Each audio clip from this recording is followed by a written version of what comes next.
and we just hear nature. It's like just straight nature, right? And then he said, man, you know what this reminds me of?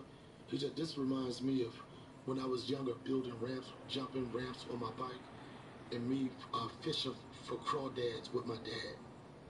And I was like, nigga, this reminds me of looking for my dad. His stories, his two stories were totally opposite. It represented one thing for him. Memories he had with his dad. For me, it represented the memories I didn't have with my dad and the memories I wanted to create with my son. You know what I'm saying? When I was out there, Joe, all I'm thinking was like, I gotta bring this little motherfucker to the river. He's gotta be out here, he's got friends out there. And my son came out there, and the summer was beautiful. But one thing was missing, no matter how you're celebrating in life, right? If you're not sharing with your family, it feels weird. Yeah. You know, it feels like, oh man, I don't even know if it's fair for me to have this much fun. And although how great the summer was going, when he came out, he was hanging with me on the river and shit, man. It was like the best shit ever. Son, we would skip, Jamie, you know how to skip rocks? Do you know how to skip? Yeah. It's in the rift, right? I was in the Boy Scouts. Yo, don't say you're the Boy Scouts today, son. Why? They might have played with your booty holes, son. Yo, it's a lot of them, man. Don't tell me, don't be proud of the Boy Scouts. Pick another division, son, not the Boy Scout. Nothing ever happened to my booty hole. I had a great time. I was a bunch of criminals. That's what you do to Boy Scouts. Yeah. We were skipping rocks. Like, yeah. I didn't know it was that much. Time to snag another submine fragment, Guardian. Get in and out before they even know what's hit them. Nice flat rock. Nice, you get a flat rock and do some wild shit. When we were going over Khalid Khalid, right? He told us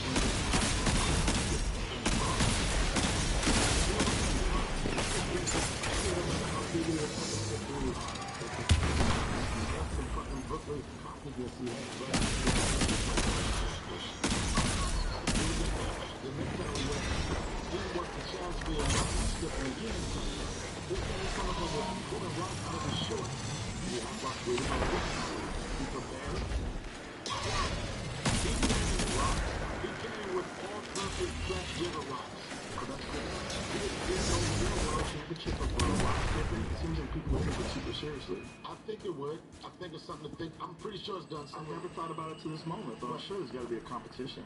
A rock skipping competition. And they got groupie bitches. Like, yo, the girls who, it's off-season for bowling. Right. They go after rock skippers. Yeah. We only did the 6 people last week.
charged melees and I beat him to death.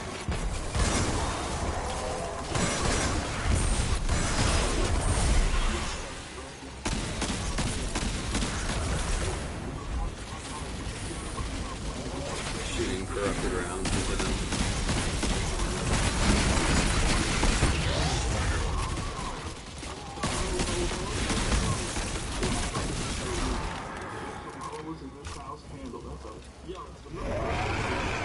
Sub-level door is opening now.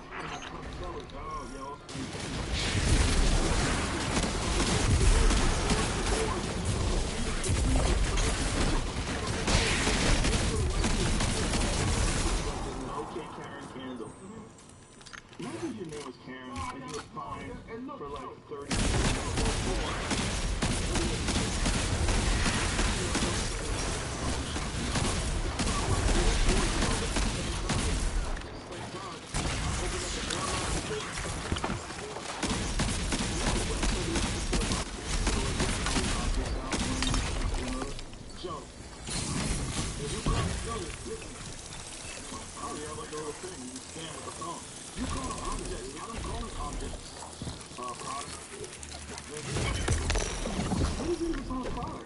if you don't want to joke, you gonna use it?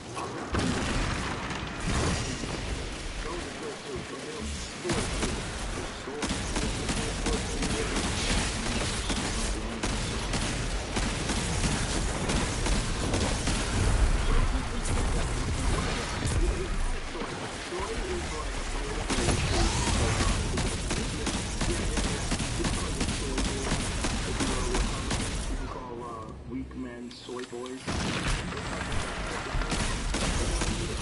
is one of the rare foods that's actually have to be in there. That's a pussy food? Yeah, like if you're a guy who's really into soy. And this is not my perspective, this is just, I just think it's a fucking, it's a plant, it doesn't matter. Phytoestrogen. Isn't that edamame? Isn't that soy? Japanese restaurant, isn't it soy? Yeah. Isn't that the big thing? The whole thing? Yeah, and I was like, my throat was killing me, son. How is that? I didn't know. Yo, shitting me. Ziva Roth's battle song emboldens her soldiers. End it. Edamame beans are whole, immature soybeans, sometimes referred to as vegetable-type soybeans.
That guy from like across the map.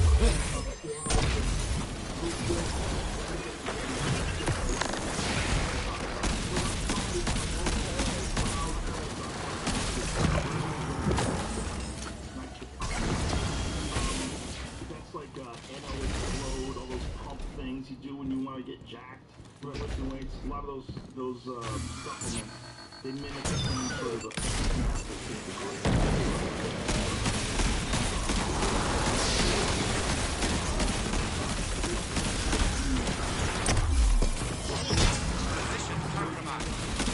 Prey asset.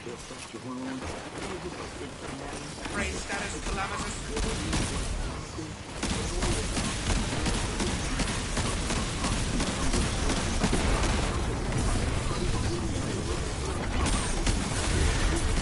Position compromised. Protect prey asset.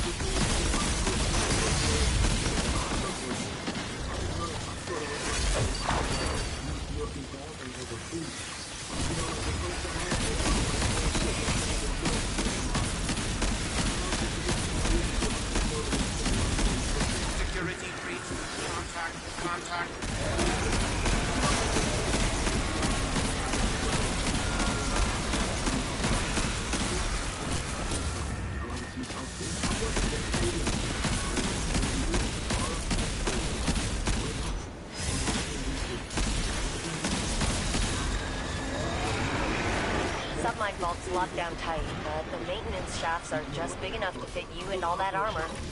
Happy crawling. I never knew there was a submine housed in Europa. Neither did the Vanguard's archives. Which submine is this? I had the same question. Turns out it's not really a submine, not in the traditional sense. It's more like a foundational AI framework they all use.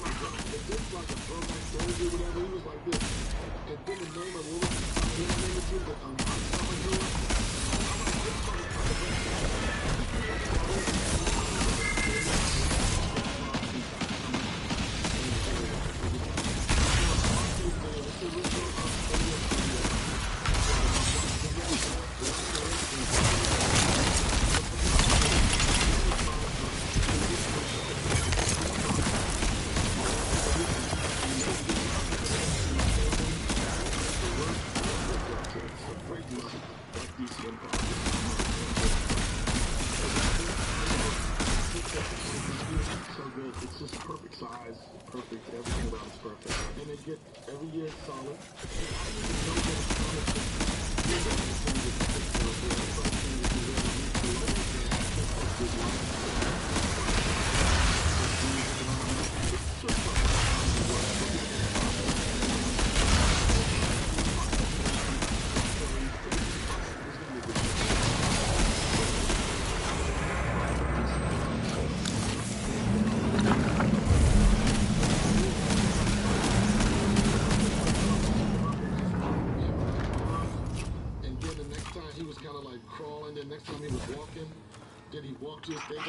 One big shrieky eye.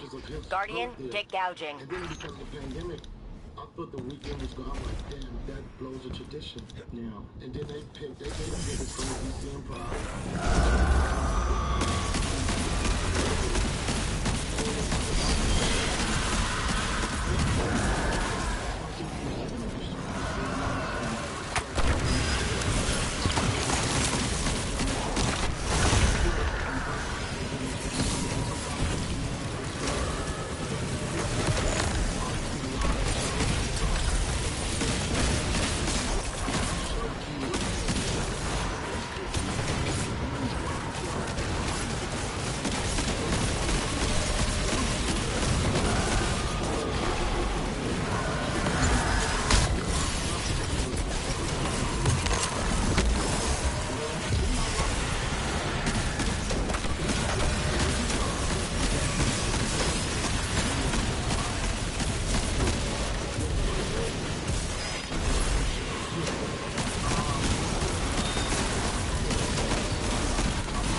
They really do it. They really do it. They don't talk about it. Every one of the guys that I've done, from the whole crew.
Once the Warmind's network control has been re-established, we will see the extent of the damage to my empire. I'm not going to sugarcoat it. It's bad. Your name's rubbed off most of the signs. Yes, very humorous. I've gathered the solar system is a war-torn ruin despite all of you Guardians. You aren't the first critic to foretell my doom. Yet, here I am. Here you are. And it's been interesting. It happens, right? It picks up steam, picks up momentum. I see on your Instagram stories you're putting, or your Instagram rather, you're putting clips up, The little assets get and people shit. excited. Yeah. Yeah, but you like everything you said. It was like once I got in the mode, like I'm like, this has to be the greatest episode. I'm like, wait a minute, and I started looking at the numbers of the most successful people in the podcast world. It's like episode 1,582. You know what I'm saying? And I'm struggling for like, this is the 30 episode anniversary. Well, you know how Goggins tells everybody he used to be fat? I tell everybody, go to episode 1. It's fucking terrible. Right. It's terrible. We didn't even think it was a podcast. That's how terrible But you it was. did it. We were doing it with just answering questions off of Twitter and being stupid while we were high. No one thought it was ever going to be something that millions of people listened to. So when we started it out, it wasn't, there was no expectations. Now people have expectations. Now you realize like how much money is in it. You see all these people that get big deals. You see all these people that are, number 1 on iTunes and number 2 on fucking Spotify, and you go, fuck. Like there's a lot going on. This is a whole network that you don't need a lot to get into. Man, the number one thing you have to do, and I kept tricking myself, and we had talked about it, was talking. Can you talk? That's ridiculous that you don't think that you could talk. It's one of the most funny things I've ever heard. Son, I mean, with no response, just like talking to myself. That's easy. You know what I'm saying? It's like, I got a better chance of making 1,000 people laugh than one person. True. Yeah. But it's been a great ride, man. My dude Terry over there, Julius. You know who's the best at just talking? Bill Burr. That motherfucker he never has a dead moment. He will start on a subject and and then you know what they want to fucking do, and then next thing you know, I used to an hour later. He was one of the guys that had it. I was like, what would your style be more like? I don't want to fucking talk to nobody. I just want to say what I want to fucking say and fuck you. And then it was like the Monday rant or something. Monday morning podcast. Monday morning podcast, and it was just like, I was like, this motherfucker can talk shit for whatever. It's like, whatever. It's like a dude that goes, and he like wins all the bar fight conversations. And it's the perfect platform for that. Oh, for Bill, it's the perfect platform. One of the things he used to do is he used to use his cell phone And this is when, God, the early days of the Monday Morning Podcast, I don't know when it started. I bet you it had to be around. Ziva Araf's battle song emboldens her soldiers. End it. It could be. I don't remember, but what I do remember is that he did a bunch of them where he like left voicemails. So he would call himself or call a service and leave a voicemail. Really? So he'd be sitting there at the airport talking shit about some dude's haircut. Oh yeah, I remember those. Yeah, and then he had somewhere. It was just him really ranting. Just the audio quality was fucking terrible because he was literally talking into an old phone at the airport and then leaving a message somewhere, and that message became the podcast. And you know what? It was hilarious. It didn't even matter the quality of the sound. The idea was funny. Just like when I told you that time when Jamie was supposed to help me produce and then fucking reneged on me. Right, he got real mad at me, whatever. I remember it's like it was yesterday. I understand. I don't know how those two are connected, but Bill Burr, when he first started out, like that was literally the perfect platform for him.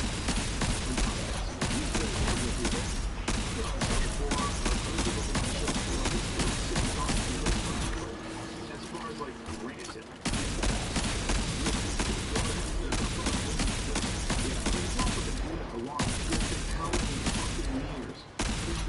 Podcast where he just that muscle is flex, that muscle is tight. He doesn't need you can form an opinion, but he doesn't need the response. Most people need the response and the feedback. How else do you know if you're doing good or not? Yeah, he doesn't think about that. He's like, and another thing. I was watching Seth Meyers the other night, and it was a whatever, and it was going okay, and then people in the background laughing, and you could just see the positive and everything. Once again, a couple of people laughing, it was like, his Netflix special is good. Yeah, I saw a clip on it. It did not look bad. It did not look bad. I want to say his Netflix special was at least a year ago, because it was pre-pandemic for sure. Good delivery, good writing, and I don't know that Seth Meyers really had a long background in stand-up, did he? No, he had a background in that show, doing the monologue for the show, but I think stand-up was very good. Whoa, I thought it was solid. Did you ever see it, Jerry? It's solid. You alright? Jesus. I don't know if you're trying to come. It was very good. So what I saw clips. I didn't watch it. most of guys do SNL. But you know, some people have done talk shows and then try to do a stand-up. They don't really have the time for it. It didn't seem like that with him. He seemed very Oh my fucking god. Well, he probably did the right thing too. He probably hired a bunch of writers. I mean, I didn't see all of it. Maybe I saw it doing a funny thing. I really have no idea. A lot of those guys, I guess, when they just do show like that, Yeah. so I really have time to grind and write. But if you could do it like Jimmy Kimmel kind of stuff, for sure, 100%. Jimmy Kimmel wanted to say that 100%. He wouldn't.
Trump, Biden, 99% 100% official, right? And they just say it. And then when they say it, then he will become president. And then Kamala Harris will be the new vice president. So concentrate on the Bruce now. So, right, the people are so obsessed. I make a fucking job of that. I said it earlier. Look at Mike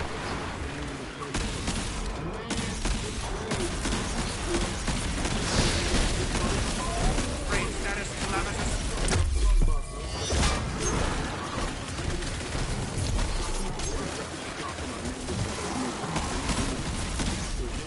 and now focus on positive things. They want to continue to focus on negative things. Security breached. Contact.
Submine vault's locked down tight, but the maintenance shafts are just big enough to fit you and all that armor.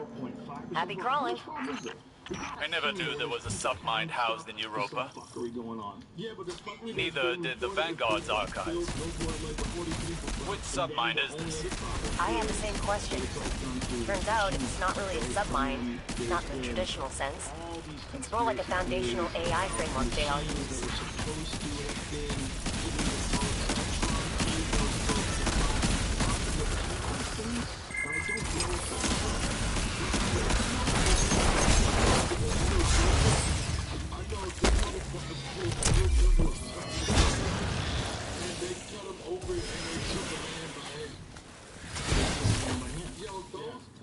Those ones that were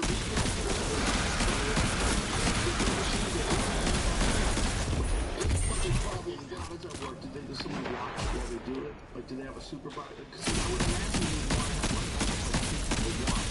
The one person is so ridiculous. But it seems like you kind of, if you don't trust people, I know you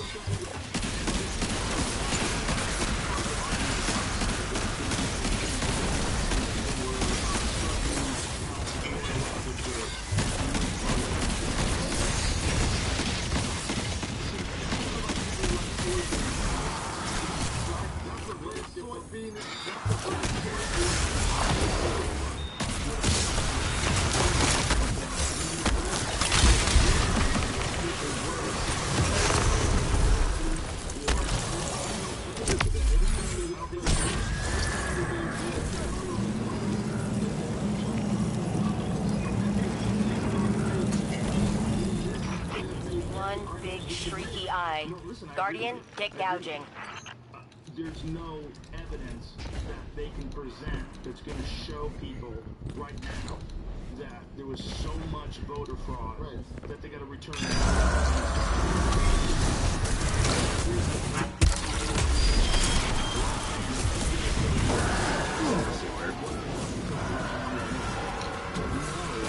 Wow, I can show it.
Oh, he didn't play the streets. Well, his family were drug runners. The Kennedys were moonshiners. But they made their money selling bootleg liquor during the time where it was illegal. They were basically drug dealers. And then they became this gigantic political dynasty. They were the Trump, no, not the Trump family, but they motherfuckers. No, they were more gangster than the Trump family, really, because their literal background was in drug running. Like, bootleg liquor, like moonshine, is drugs. That's drug running. You just don't think of it now because alcohol is legal. Big deal. They were drug runners. Yeah. And who had the shit? Connected to the mob. And they were connected to the mob. Like, you don't think they fucked with some numbers? You don't think there was some corruption? Who has the fucking money? I think there's an assumption too that both sides are going to try to do it. I mean, that was Watergate, right? The results of this election, man, it's going to be interesting to see can Biden work with two parties, both parties. I hope so. I hope they prove like the polarization of people that are opposed to Trump being in office, and now they're not Republicans and Democrats. I hope they work together. Yeah, the brown bag yeah, man. That's for me for work. That's right. I hope they work together. Do it fast too, because Biden don't got like a lot of time. You got to get used to President Kamala. That's what you got to get used to.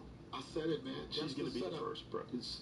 I said it. That's the position. I don't see how we can do 8 years. So what if the Congress going strong in 4? I think 4 is going to keep it moving, man. Who knows, It's a setup. I said it on stage. I said, get ready for your first female black president, because this is the setup for her. She certainly could win. They grooming it. She certainly could take over too if he dies, or if he can't medically continue anymore. But here's another thing you got to think of. They're doing shit to people. They're doing some wild shit in terms of medicine and regenerative medicine and stem cells. And they just hook him up to stem cells every day, shoot him up with NAD and vitamin feeds and steroids and growth hormones. You never know. They might keep that motherfucker around for a long time. How Joseph Kennedy made his fortune. Forced people that already served time. Oh, still forced them. I can't see the end because of the white shirt. According to to go put out fires, which none of the prisoners could be forced to do anyway, really legally. Killed JFK, and maybe it was a mafia because they were in that business. That sounds like the Kennedy family's trying to cover up their dirty tracks. It could. It's a rumor. Get the fuck out of here. Nobody has. Is a rumor about you bootlegging ever? I was looking. I've heard that too, but like, right away it's like in the stock market. Maybe bootlegging too. Let's try another source. Let's see. What? Joseph Kennedy was a bootlegger. Type that in. What? Oh, really? That story's gonna come like the Daily Beast, the myth of Joe Kennedy's. Oh, so it is a myth. I don't know where I would find the correct story to, you know. I know, right? Like, how do you know who's telling the truth and whether or not it's a big old historical cover-up? Like, if you were bootlegging, how much information would there be about you being a bootlegger? Unless you got arrested for it. For me, I think cops were probably in on bootlegging back then, don't you think? everybody that could make money was involved with it. Sure. Everybody, where's my piece? Where's Why my wouldn't piece? you? They probably were angry that the bars were closed, too. They wanted a couple bottles. Give me a couple bottles. Come back, Java, so you can do whatever you want to do. Can you imagine if that's how we lived right now? If booze was illegal? Imagine as much as people drink. If you had to do it all Do you want me to do it secret. tomorrow? You had to like have a big dude by the door. You had to have a password to get in. You're always worried about getting raided by the cops, just so you could have a drink. But people would do it. They did it. They did it for years. They made organized crime. That's where like Al Capone made all of his money. That's the argument that's going on right now with the Mexican cartels. Like the reason why they're able to make so much money is because all that stuff's illegal and they're consuming it in the United States. So you're playing a stupid game. You're pretending people aren't taking it when they are. You're making it illegal because you said they shouldn't do it. But you want to control it. They're just empowering organized crime. And that's what they did with organized crime in Chicago. That's what they did with organized crime in a lot of areas of this country where they had. And that's why they probably wanted to position people that they had influence over to be politicians. For sure, they had so much money. And back then, there was no internet. Nobody knew what was in your bank account or where it came. Bro, shut that ding off. No, I was checking. I didn't know. Oh, shit. Sorry, man. Dude, put that shit on airplane mode. What are you doing? Okay. Do you know how to shut off the ding though? Come on, man. Stop disrespecting me. You've done it a few times. I don't understand why it keeps dinging. It won't ding again, man. All right. I'm sorry, man. Oh, Donnell. See, you can't say shit now. You don't even know how to non-ding your phone. Just shut the fucking ringer off, man. You gotta flip it up. No, you gotta flip it up. Feels like it won't happen again. You're keeping it down, which is off, man. Okay.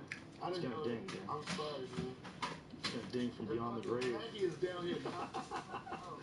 She's adorable. Man, what were we just talking about? I don't know. Do you remember, Jamie? Oh, Kennedy's being a bootlegger. Oh, yeah. Maybe you were. I might be full of shit. But we didn't know you for sure. I validated the story, but it was like there was just a rumor. I don't know how it started. Right. For sure, there's a lot of organized crime money in fucking bootlegging. That's a fact. I'm on Aaron Box. I'm just wondering why you're trying to watch while standing in front of it. Yeah, you can't drink for how long? 3 more days, son. Refreshing though. Give your body a little bit of a break. It is, but I'm. It is. You're looking forward. No, not missing it. You know what I'm saying? Like after a show, a little shot. Right. What'd you say? You know, I just got this for all the people that's been in the streets and got shot. We gotta get better. Are you nervous for the country right now? Are you nervous about the future? No. Not at all? No? I believe that we always gonna find solutions to stuff. Like the first thing, like you mentioned about people need to work or whatever, the first thing that's gonna happen is there's gonna be some type of stimulus package approved. Motherfuckers gonna feel somewhat security or a little better if they have some money to be able to do something. But this is just something that we're going to get past. It's a matter of time. And with the vaccine being on board, with them having more ways to test somebody in a faster manner that don't cost as much, I think it's going to change people's attitude, the way they feel about certain things, and things will start turning around. I hope you're right. My concern really is about how hard it's going to be to turn around the economy with that many people out of work. That's what my worry is. So many people are going to be broke, and so many people are going to lose their houses, and so many people are going to get evicted. I just don't know how they stop that and turn that around when all these jobs are gone because all these businesses went under. That's what scares me. It's like that this wasn't anticipated. But I think there would have been another way to do it. You know, they certainly didn't lock down as much out here. Not nearly as much. And then that's a good point because like whatever you worked for, whatever just could be pulled from under you, just like that's the thing about like you can't say that the people that are upset today are soy boys. They can't say that they're all pussies because there's a lot of people that are upset through no fault of their own. They lost everything, right? You could be the most disciplined guy in the world. You get up early every day, you work hard all day, you build a business, and then all of a sudden, COVID comes around and you find out your margins are a lot smaller than you thought. Well, nobody expected it to go 8-9 months, right? So you're not making any money for 8-9 months and you can't reopen. There's a lot of businesses like that. There's a lot of bars. There's not enough bailouts. There's so many businesses. There's not enough, and they're not going to give it to all. They're not going to give you all you lost. You're going to lose a tremendous amount no matter what. Boy, it was a lot of people get that money that was bullshit. Boy, it was so much goddamn fucking scandal with them PBA loans and shit, man. Everybody was grabbing them bitches. You know, they'll find money, then you gotta pay it back. I hope we figure out a way to make this economy bounce back. And I'm glad I say we. When I say we, I mean people way smarter than me. I hope somebody figures it out. I hope that my son had the best life he can have. Yeah, well, I hope so too. You know what I'm saying? Like, I think that it's gonna get. You're gonna just start. People gonna be concerned about people that are close to them and their family and how that situation is going. Yeah, I mean, everybody hopes that the next person that gets in office is gonna nail it.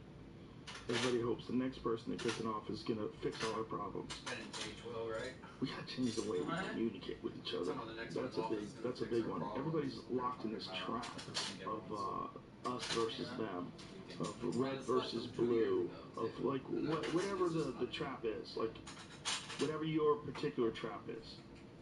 There's men versus women traps. There's people get crazy with being tribal and being on a fucking team. We're supposed to be one team. We're supposed to be the United States of America. If we differ on small things like immigration or things like financial issues or how to use taxes, and the most important thing is that we all want what's best for the country. We all want the country to do well. You want to think people. That's how you want people to feel. That's what drove me the most crazy about Trump being president. Is I felt like it was the first time I could ever remember where people wanted things to be bad so that he would be a bad president. So that, I mean, I guess they probably did with Obama too. They wanted things to go bad so they could blame it on him. Like they would rather have something to blame on him than to have everything go well. Like if you asked a hardcore Trump hater, would you rather, this would be a good question, would you rather the economy become the greatest economy the world has ever known, and you'd be totally wrong, and Trump, even though he's a pussy grabber and he's full of shit and he brags about himself, became literally the best person to make the decisions that were the best for the country? Or would you rather the economy fall to the toilet and Trump goes to jail? Like, Trump goes to jail! Yeah. Oh, God. Yeah, there's no bar. Yeah, I know. Well, it would immediately, there would be no hesitation. Put him in jail, fuck him, everything's fine. Everything's That's it. fine. It sounds like a relationship. Whatever makes you happy, you like, fuck that, I don't want it to be happy. Well, they definitely didn't want him to do well, which is weird. Like, they wanted him to get arrested. He wasn't part of the establishment. That's what but another thing they wanted. That's why he got voted in. To feel like because they were sick of establishment shit. It about, has nothing to do with like you cared about something or somebody else. I said it in the very beginning. That was a someone anti-establishment is going to get in. Just looking for reasons to hang and the on. best person to beat Trump is going to be Bernie Sanders. I was like, if they fuck him over, that's it. Some people love it. Some sure people enough. love to know nonsense. Right. People love a guy who came along and said fuck you to politically correct shit too. There's a lot that people liked about him. People liked the idea that he got fucked over in this election. I remember all those Hillary supporters I used to know. The deep state was involved and that people were rigging voting machines and miscounting votes. I started sending them messages. People love those stories. I was like, well, I do not know if those stories are true. I don't give a fuck about those stories. They're a what happened to your girl? It's a bummer that there's those stories. This would be the ideal scenario. Whoever won. If it's Biden and Kamala, they win, and then that's it. They transfer power, a shake of hands. People do what they've always done. What Obama did with Trump. They don't want to do that, son. They don't want to do that. That's so corny. You don't want to shake them off. You don't want to give up the secrets. You don't give up the keys. He's got to do it. You don't want to give up the cars. But he's got to do it, especially if he wants to run again. See, if Trump wants to do it again, he can run one more time in 2024. But the only way he's going to be able to do that, he's got to be able to sit down and shake Biden's hand and say, "I'll see you in 4 years, bitch." It's got to be. You can't just keep saying that the voting is 100% rigged and I won this election by a lot. all that's fucking dangerous because it's just It dangerous was for our too. confidence. It's You dangerous. got people talking about rise up. It's gonna be something. Something's gonna Dude, don't See? say that. See, he was right though. There's gonna be something. You gotta show the evidence first. You gotta show the evidence first. There has to be like, you have to compile all that evidence. If there really is that evidence, you gotta compile it all and present it in a very solid way. Shut down. It's not. I mean, it's above our pay grade to even understand national politics on that scale. But I think that as a country, I think you and I both know that this country's When did this come is out? like, it's never been in a position where you don't know what the hell's going to happen. You never know. Like with, you never know. There's so much turmoil and weirdness, and you never know. What is there going to be another wave of this pandemic? Are they going to shut everything down again? Whatever Post January 6th? Whatever happened then, we go with what has become our new norm. We go back to that. You know what I'm saying? Like, things are about to shift. By the spring or summer, things will be in a totally different place in regard to how people feel about being in public. Again, they're gonna come up with some super rapid testing situation. I hope so. That's gonna make the fucking essential workers, people in the medical field, feel more comfortable. They're gonna make other people feel comfortable, and eventually, like, people are gonna make decisions. Am I gonna fuck with this vaccine, or what am I gonna do to live? I hope the vaccine and, that the election gets resolved quickly. Jamie, if you had a guess, no, I know, but I mean, let Trump say it's resolved. If you had a guess, what percentage of election fraud do you think there was? Take a guess. It's not zero, right? Probably not zero, but it's like 1-2%, like the normal polled. I think it's really 1%. That's a lot. But I mean, there's 150 million votes, so I don't think it's one. That's a lot. I don't think it's Yeah, one, but I think there's some less than zero number, or some more than zero number rather, that is voter fraud. I think that any reasonable person. It's a point, one of those points. Yeah, it's not, and who knows which way it goes? Because I bet there's voter fraud the other way too. We're not hearing about that because Biden won, but if Biden was like Trump and he lost that race, who knows? He might try to figure out a way that the Republicans cheated. I don't know, man. I'm gonna tell you, this shit is turned into comedy, son. What's turning into comedy? This whole just not quitting, it's kind of crazy. No, it's every day he's tweeting. No, it's not even crazy. It's entertaining. It's entertaining. I know it's unfortunate form of entertainment, but it's entertaining. I get that it's entertaining, but it makes me nervous. It makes me nervous when you start thinking that there's people out there that think that that there's been a coup, right? Or that Trump is attempting a coup. There's like two different schools of thought. One school of thought is the deep state took over the election and they rigged it. And the other school of thought is this guy's trying to win even though he lost. And he's trying to figure out a way to sue his way back into the White House. And this is crazy. So there's that's the problem, is there's not he's going to win on one thing because he's got the power of the people. Like, again, those of him losing, the support that he has, he knows that there's a community. They're going to be fucking still on his dick right now because he can shake some shit up. Say, fuck him. Fuck all of them. Am I ever going to get some help? Do you have any help today? I have it in my house, yeah. You can't cook it, right? I can cook it. We'll have to figure out how much time we have between now and the show. It would like supercharge the plants. You can bring some up to the show, son? Not enough for everybody. No, just a sample? Yeah. Why don't you just come over to my house? I'll cook for you. What time do we have? I don't know. We'll figure it out when we get out of here. Let's figure it out off air, though. But my two lesbian friends are supposed to meet me, son. Burn a lot of incense that day. They're not like no menage a trois lesbians. They're just like regular lesbians. They're my friends. Okay, that's cool. Yeah. Who do they think won? Biden. Maybe just open the windows and like man, have it what? high I heat. said my two lesbian friends. With their adopted Mexican son Eli, who I fucking love. You don't think there's lesbians for Trump? I bet there's a whole website. I do. You know what? I never thought about that. I don't think there's too many lesbians for Trump. I bet there's a few. I bet they get together and like, like people. I don't know. I don't think that. That's what I never thought about. Like lesbians for Trump. Some people are really into anime. There's a T-shirt for There it goes. Lesbian for Trump. Oh no! It's funny, but you would assume that if someone's a lesbian, that's what I was kind of getting at, that you would instantly know who they're voting for, right? I mean, I know that's kind of profile, but I would definitely like short haircut. You know, short haircut, fucking man cutout suit with the tie. Right. Like, how many girls with blue hair or pink hair voted for Trump? Is it less than 0? No. That's a good stat. Yeah. Trump pride, gay Republicans on why they're backing the president. Because they get to dress up again. Have a good time. It's a cool outfit. It's such a weird time, man. Such a weird time. But I'm ready to just get on the river, bro. I get it. I'm ready to get into some nature. Do you think you're gonna move there? Would you move there? I think so. It's a good place to be. I think the community, I mean, it's just like, just such a community, man, this summer. And it was just so simple. Would you get rid of your place in LA and just settle down there? Yeah, I could do that. I could do it. Better for travel, really. If you wanted to go left or right, you're more closer to the middle. For everything, man. Right. I just want to be around some trees. I think that's one good thing about people that can escape from LA. There's a lot of people that are escaping from New York as well, and they're moving to the suburbs, and they're liking it better. They're more relaxed. They're get some space.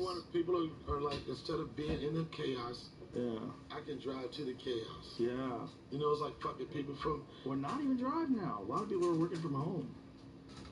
So you don't think it's going to change? I think there's going to be a lot of companies that realize, like, hey, I don't need this gigantic space to handle all these people. I can let people work from home. They're more productive. Because a lot of times, people in offices, they get together, they talk, they have fun. You know, there's a lot of work. Oh, man, I used to fucking be in the fucking break room. I never was doing work. I've seen dudes in cubicles doing this shit, where the cubicles here, and they're both on the outside, they're just having a conversation. They're nowhere near their computer. People do that all the time. If no one's watching, people do that all the time. In some jobs. Yo, they don't get personal. Scooting back from the cubicle, that's hilarious. There's a lot of dudes that are working all over the place that would be more productive if they just had a certain amount of work to do and they could just get it done at home. You know? But sometimes they want to patrol. I think it's a good idea. There's a lot of people that have jobs you have to be there, right? Auto mechanic, a lot of people. Fill in the blank. Carpenter. A lot of people have jobs you got to be there. But there's certain jobs, like why do you need to sit through an hour and 15 minutes of traffic when you could just do it through Zoom? And you sit here in a pair of shorts and a t-shirt and get all your fucking work done. Like why do you need to go somewhere? You don't. With computers today, you don't have to go anywhere. You don't have to go anywhere. They just want to control the movements of it. They just want to... It makes sense. And I think it's going to go to that. Everybody's like, I'm working from home, and they're getting the job done. Yeah. Everything is different. A lot of people are going to be able to stay home. And so I think that's just going to change the nature of cities in general. Less people are going to have to commute to them. But that's one probably good thing about this, is that people are going to not have to commute as much, so maybe the roads won't be as jammed up. If that saves people so much fucking stress. If you're a dude who works in Orange County and you live in LA and you got to make that drive every morning, you ever see that fucking drive?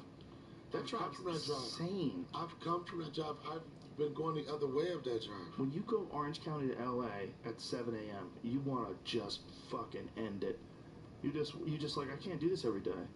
But you can do it for a minute, because that's the route that my accountant's out in Orange County, and I did that trip a couple times, and I kind of enjoyed being up in the morning with it.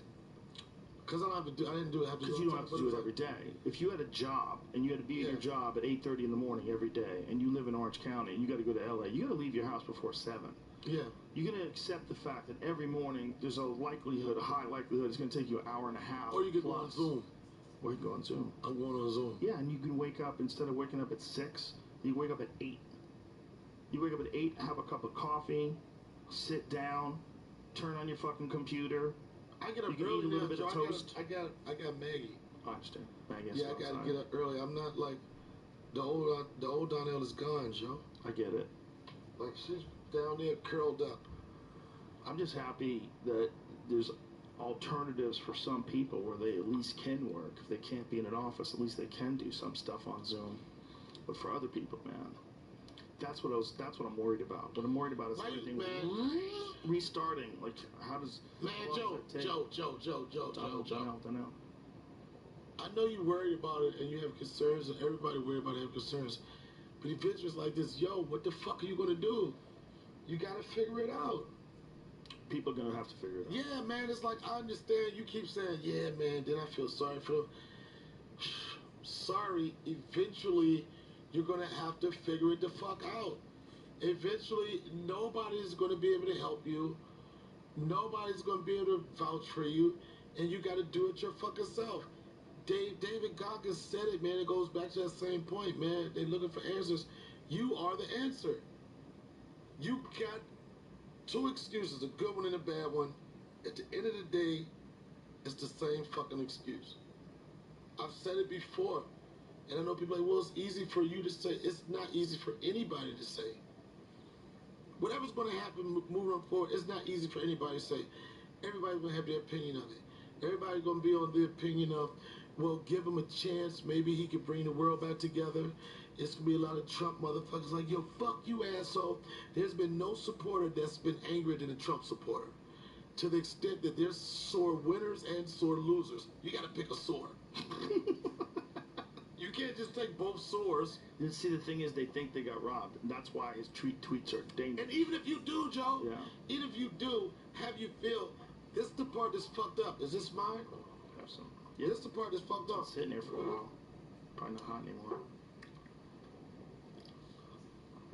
What was I saying, son? This is the part that's fucked up about being sore winners and sore losers. You gotta pick a sore. You gotta pick a sore. And everything is not going to always go your way. But you don't have to be upset about it. See, the thing is, though, what he's saying to them is it was a robbery. So he thinks it's a robbery. Shit, man. It's definitely starting shit. You got it. That's it right there. Yo, why all your shit got to be extra strong, man? This is I like too sturdy big things. for a fucking teapot. It's coffee. A coffee pot. Damn, It just keeps son. the coffee warm after you're done. I'm on It's the like, yard. Everything is like a workout. what's that? Does he want to come in?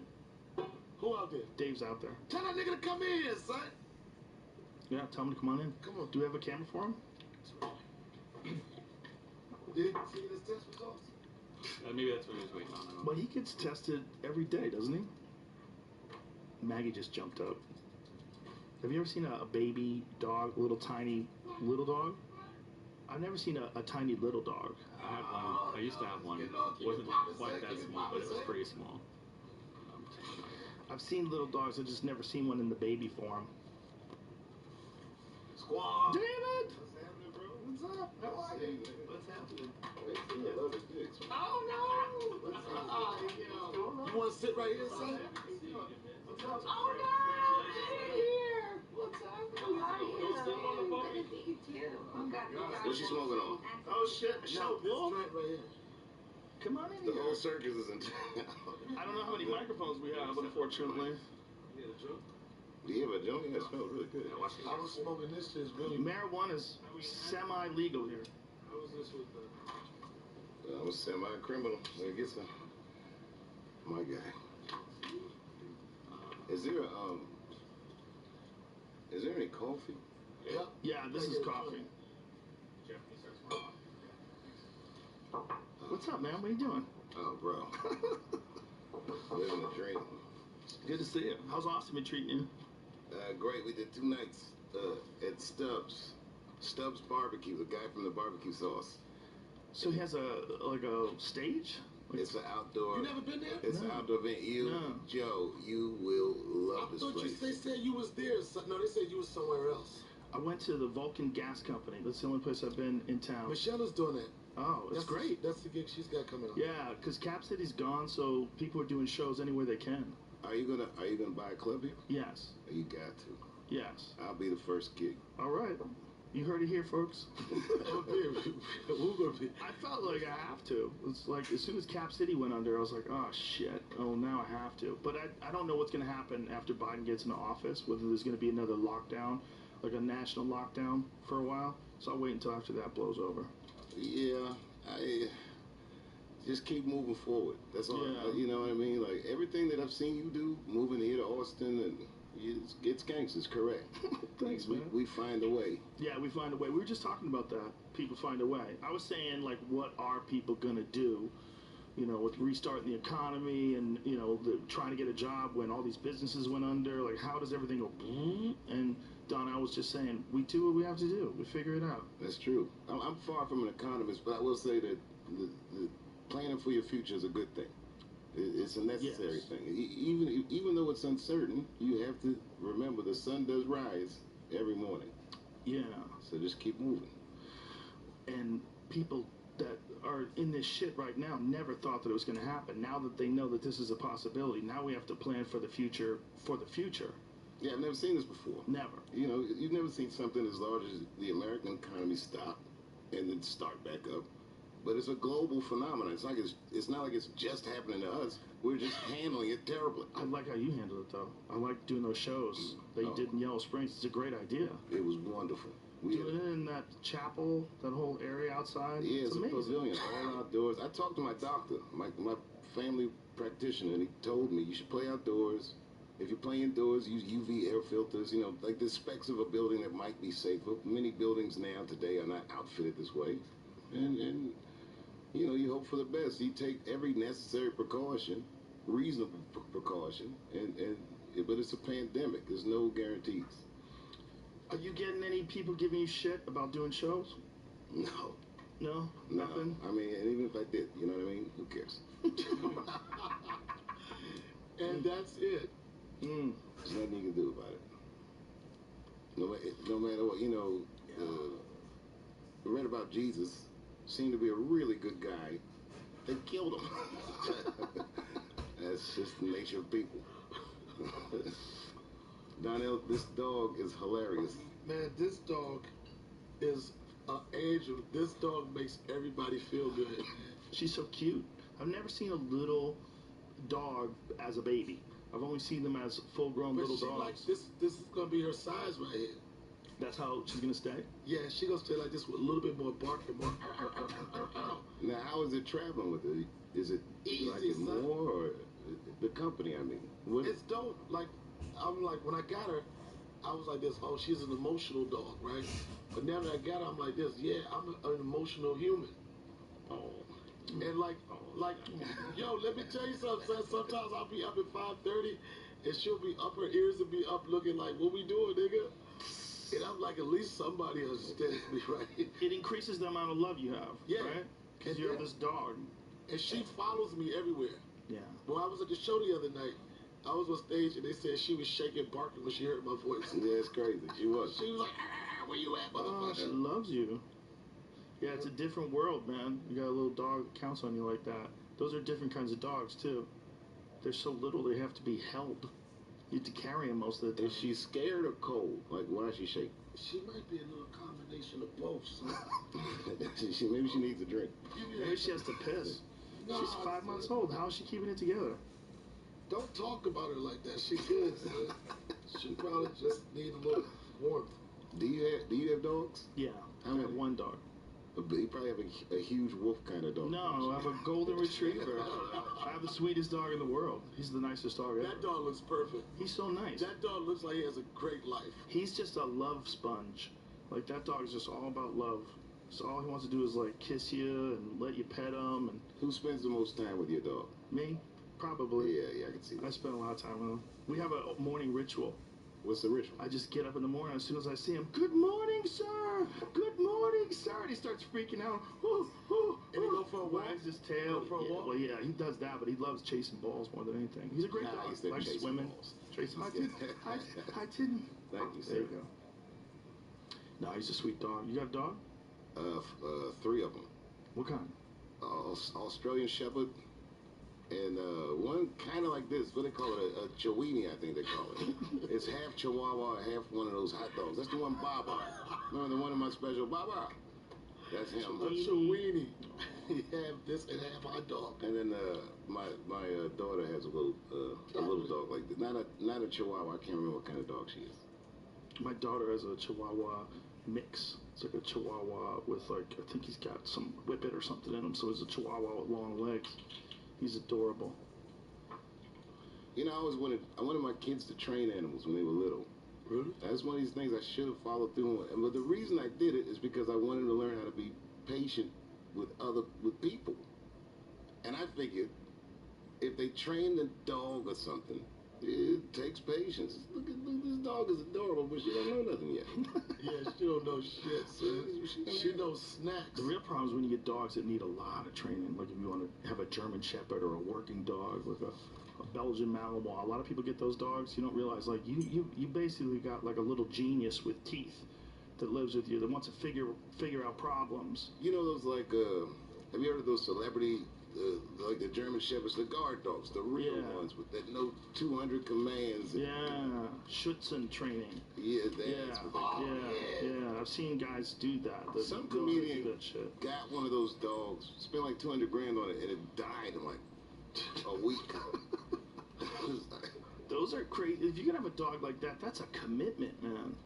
Like, those dogs need work. That's what I'm saying. The ones you got bark German and shit? Those dogs are so smart.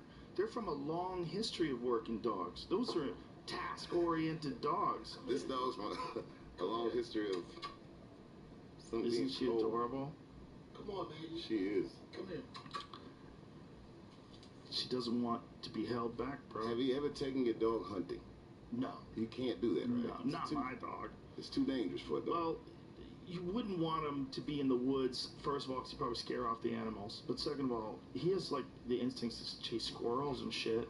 He chases squirrels, but he's a lover. There's no aggression in him. Like, with other dogs, like, he's always the beta. He's always, he tries to be the alpha, but they bark at him. He's like, sorry. The Australian Shepherd's like that. She's like the dog you described that needs work. Like, you can tell she's a herder. She corrals kids. She corrals me. And isn't that interesting? Yeah, they have it in their DNA. I've seen that. They really do. It's and the dog is really smart. I never trained this dog, but you would think I had. I just talked to it, and you could see her face trying to figure out what I'm talking about. It's really cool. I think he's doing something with the dog. To beat his dog. They do figure out words. Like, it's not just commands. Like, my dog knows, you hungry, man? You want to eat? Like, he knows. Oh, wow. He knows when I say, you hungry? What do you want to do, dude? You want to throw the ball? He's like, let's throw the fucking ball. That's dope. He'll go over by where the ball is. You got to go outside? And he'll just start walking towards the door. Like, he knows a few phrases. Because I definitely trained him, like, sit and all that shit. But some dogs are just smarter than other dogs. He's a really smart dog. Yeah, man. Does he like Austin? Do you like Austin? I love it. I love it here. What do you do? Have you like? Oh, Donnell! Down with the count. Oh, man, I'm sorry. Hey, that's actually, you did a great job. You actually put it back perfect. That's perfect. I was dead in frame. Man. Don't worry about it, man. Damn. That's the best recovery I've ever seen from one of these stupid things. These aren't ideal, these cameras mounted on the wall. I like this setup a lot, man. It feels homey. You actually just tricked me into doing the podcast. Sorry. I'm going to come and do it, like, for real. For real. Okay. Yeah. As a matter of fact, I should come after the inauguration. Okay. Let's do it. I'll come after the inauguration. That sounds great. Nobody believe I got shot, son. Yo, Dave, I don't know what's going on, man, but everywhere I go, don't eat on the air. Man, why I can't eat over here? Are you gonna crunch on the air? Where? You're crunching in the microphone. You're eating. Come on, man. Yo, he said he was gonna bring him. Yo, son, he said that he was gonna bring enough elk for me and you. I would totally do that. Is it good? Yes. Have you? I tried to tell him about it. Yeah, it's good. So what do? You make jerky? You barbecue it? I just put it on a grill. I usually put it on a you know what a Traeger grill is? No. It's a pellet grill. So it just has like little wood pellets they make with sawdust. They compress the sawdust into these pellets, pour it into the machine. So it's basically just fire and wood. So it's like keep it at a low temperature, control it at like 265 till it hits 120 degrees internal temperature. Then I pull it and then I sear the outside one of two ways. Either I do it in a cast iron frying pan with beef tallow, which is rendered beef fat. Oh, wow. Or I do it, I have a grill, I could do it outside on another kind of grill. Usually I like to do it in the cast iron frying pan. You heard it here first. Joe Rogan doesn't just like killing animals, he likes cooking them too. Yo, Dave, and then he always has he got this perfect little chopping block he put him on. And he always throw the jalapenos on his side, right? And it's just, you see this perfectly seared meat, and then the knife is like a Japanese, some extra shit. Then you see a little blood, and then a little jalapenos, and he's showing off, son. Do you cook it all, Dave? Yeah, not anything like you guys. Donnell can cook. That's all I hear. I couldn't believe it. He challenged me. I thought he was joking. He's like, I'm gonna cook for all these people. I literally thought he was joking. I said, he can't cook. He's like, what? Like he was offended. So he makes me take him to a grocery store. This is in Ohio. And I was laughing the whole time until he started shopping. He goes to the lady, do you have clam juice? I said, clam juice. Started asking for all these fucking ingredients. Killed it. Cooked for like 20 of my friends in Ohio. And then went and did a show. It was amazing. And then I made him apologize to me. He was like, you did a good job. I was like, no, motherfucker. You got to do it on stage. You said you was going to promise on stage. Fuck that shit. I'm saying it on the podcast. It was amazing. No, I made him say it. He was like, yeah, down there. I was like, nah, nigga, what the fuck did you say? How did you learn to cook? Just watching my mother cook, just watching cooking shows. But I do remember when I was younger, my mother was a part of Publishers Clearinghouse, and I think they had like one promotion where you get a Betty Crocker's recipe book, and it had all these recipe cards. And they send it to you, and it's like meats, and then you see all these recipes. And I used to look at the recipe, I was like, man, we ain't got shit to make none of this with. We had the recipe, we didn't have the ingredients. So I just started reading those recipe cards. When I got older, I was like, I should start just fucking with this shit I couldn't cook. And then I just started fucking around and just started having fun with cooking. Do you go off recipes now, or do you have it in your head? I go off of it 100%. Yeah? You know what I'm saying? It's like, you know, with cooking, it's like a technique, the art of cooking. Like, an art of cooking. If you know how to cook, you can cook whatever. It just all depends on what spices or whatever. But if you know how to cook, you know how to cook. What's a specialty? I don't really have a specialty. Really? I don't have a specialty. I'll follow a recipe. Somebody will do something. I'll get inspired by something. But I do know I make these garlic noodles, right? It's not a specialty, but it's a whopper. It's like a wet-ass pussy dish. It's a wet-ass pussy dish, son. There's no way around it. They love the garlic noodles, and I make a dope-ass garlic. You can put whatever protein you want on it, but the garlic noodles are fucking crazy. In fact, you made those that night. I did? Yeah, you did. I was impressed. I love this thing you said, the metaphor. We had the recipes, just not the ingredients. That's a good metaphor for like a lot of things in life. We had the recipes, but none of the ingredients. Yeah. We didn't have it. That's a bar. You should write that down. Yeah. Will I remember it? But this is the truth. Someone will tell you. It's true. Just watch the podcast tomorrow. Yeah, everyone wants equal access to the ingredients. That's right. And the recipe. Real equality, right? But none of the ingredients. The difference? Part of a metaphor. That really is the difference. That's a great way to... That's a great metaphor. Yeah, it is. Yeah, for life. That's what I was telling y'all niggas, man. It's right there. Yo, he been not listening to my story the whole show, dude. I listened. He doesn't believe you. Anytime I mention I got shot. I believed him the first time. I believed him the second time. I believed him every time.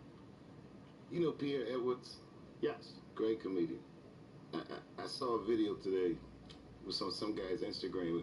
He's a comedian. It was me introducing him at a comedy club when I was like 17. Wow. Somebody just sent it to me out of the blue. Pierre from DC? Which one? Yeah, Pierre from DC. Yeah?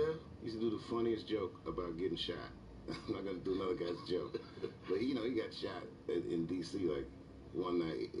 Oh, yeah, I remember that. Yeah, it was funny. He's funny, too. I got shot. Nobody fucking believed me, man. We believe you. Yo, are you going to bring some elk? I told you I'll cook some. I'm ready. I'm ready, man. I want to see what they say in the streets. What's all this fuss is about? I want some elk, son. Yo, everywhere I go, motherfuckers say, did you try the elk? That's all I know. What is it? Is it gamey? No, it's not gamey. It's not like there's a weird taste that people associate with like venison, a gamey taste. And for the most part, it's either hasn't been prepared correctly or it wasn't taken care of correctly after the animal died. Like that's for the most part what the gamey. It's a different flavor, but I think what people associate with not tasting good, like I think a lot of it, not all of it, but a lot of it isn't just personal taste. It's bad preparation. I agree. You get a steak from a grocery store, you're assuming that professional butchers, like people that grow the cows, professional butchers, all down the line, they get you a steak. If you got a guy's deer meat, who knows how this guy took care of that fucking deer? You know, he could have had that shit hanging in a tree. Bitch nowhere. No marbleization in there nowhere. Sometimes people, sometimes people shoot them and See, know, this is what they I'm don't talking get about, them into Dave. the Look morning. what the fuck I'm talking about, Dave. That's good. No, wait a minute. Right? That's a show on board. Exactly. Dave, this is go-to picture. You're not going to shame me. You're not going to shame me. I'm not going to shame. This is a good elk day right here, son. It is a good elk day. Look, wait, what does the caption say? Watch, he mentions something about a jalapeno somewhere. This is the final product. Oh, shit. It's pretty, right? But what's that, a dry rub? What rub is that? That's Saskatchewan, blackened Saskatchewan. It's a Traeger rub. It's like a Cajun style almost. But it's got... It's like a blackened, but not like it's like a lot of salt to it. It's delicious. It's the perfect rub. I love that rub for elk. So wait, when you cook it, you cut it up yourself?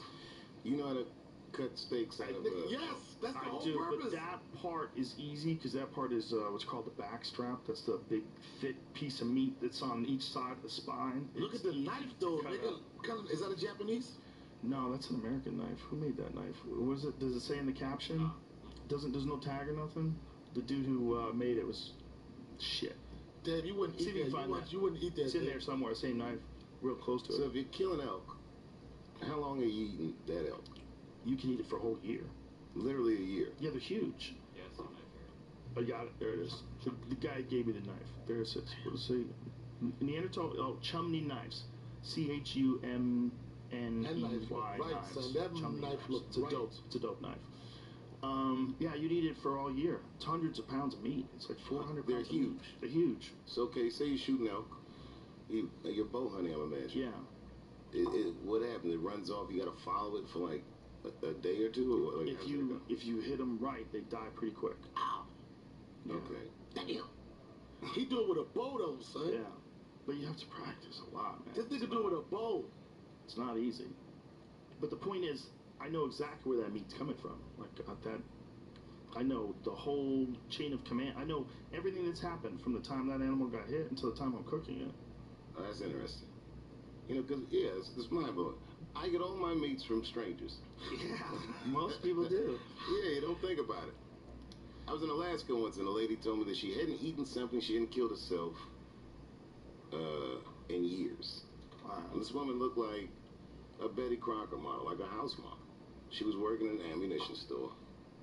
And, I had never been to a gun store before. It was ridiculous. This is in Fairbanks, Alaska. There was so many, like, think of a kind of gun. The guy goes, this is a sniper rifle. You can shoot a bear with this from 2 miles away. Couldn't imagine why I would shoot a bear that was 2 miles away. I couldn't. It was the weirdest sales pitch. And he literally said that to me. Yeah, that's like 1,000 yards, right? Isn't 2 miles? 2 miles, way more. Yeah, way. How many thousand miles is a mile? Or how thousand? Oh, 5,000 feet is a mile. Yeah. Right. It's not yards. Okay. Yeah, it's crazy. So they can shoot things. They can shoot things at 1,000 yards. Like snipers have hit shots at 1,000 yards. So just think of that number. It was a crazy thing to just so be able far. to sell to somebody. You know, I'm not gonna get into all that gun stuff, but a mile is 5,000 feet, and then 1,000 yards a bullet. That's crazy. That's so far. That's really far. That's a long squint. Yeah. They get 10,000 feet for them. It's nothing. That's the scope, though. That has to be a scope. Well, but again, this was Alaska, so you got to think things like guns there are more utilitarian than like New York or something. People do need one or two out there, I think. Yeah. Everybody has guns up there. Well, there also have bears and fucking moose and shit. Yeah. It's crazy up there. It looks unfinished. It's beautiful. It's a wild place. It's one of the last real. The people that live up there are a different kind of human. They're more. They're more durable. They're not soybean eaters. No. They have all these Alaska-isms. That's tough humans. They call leaving Alaska going outside.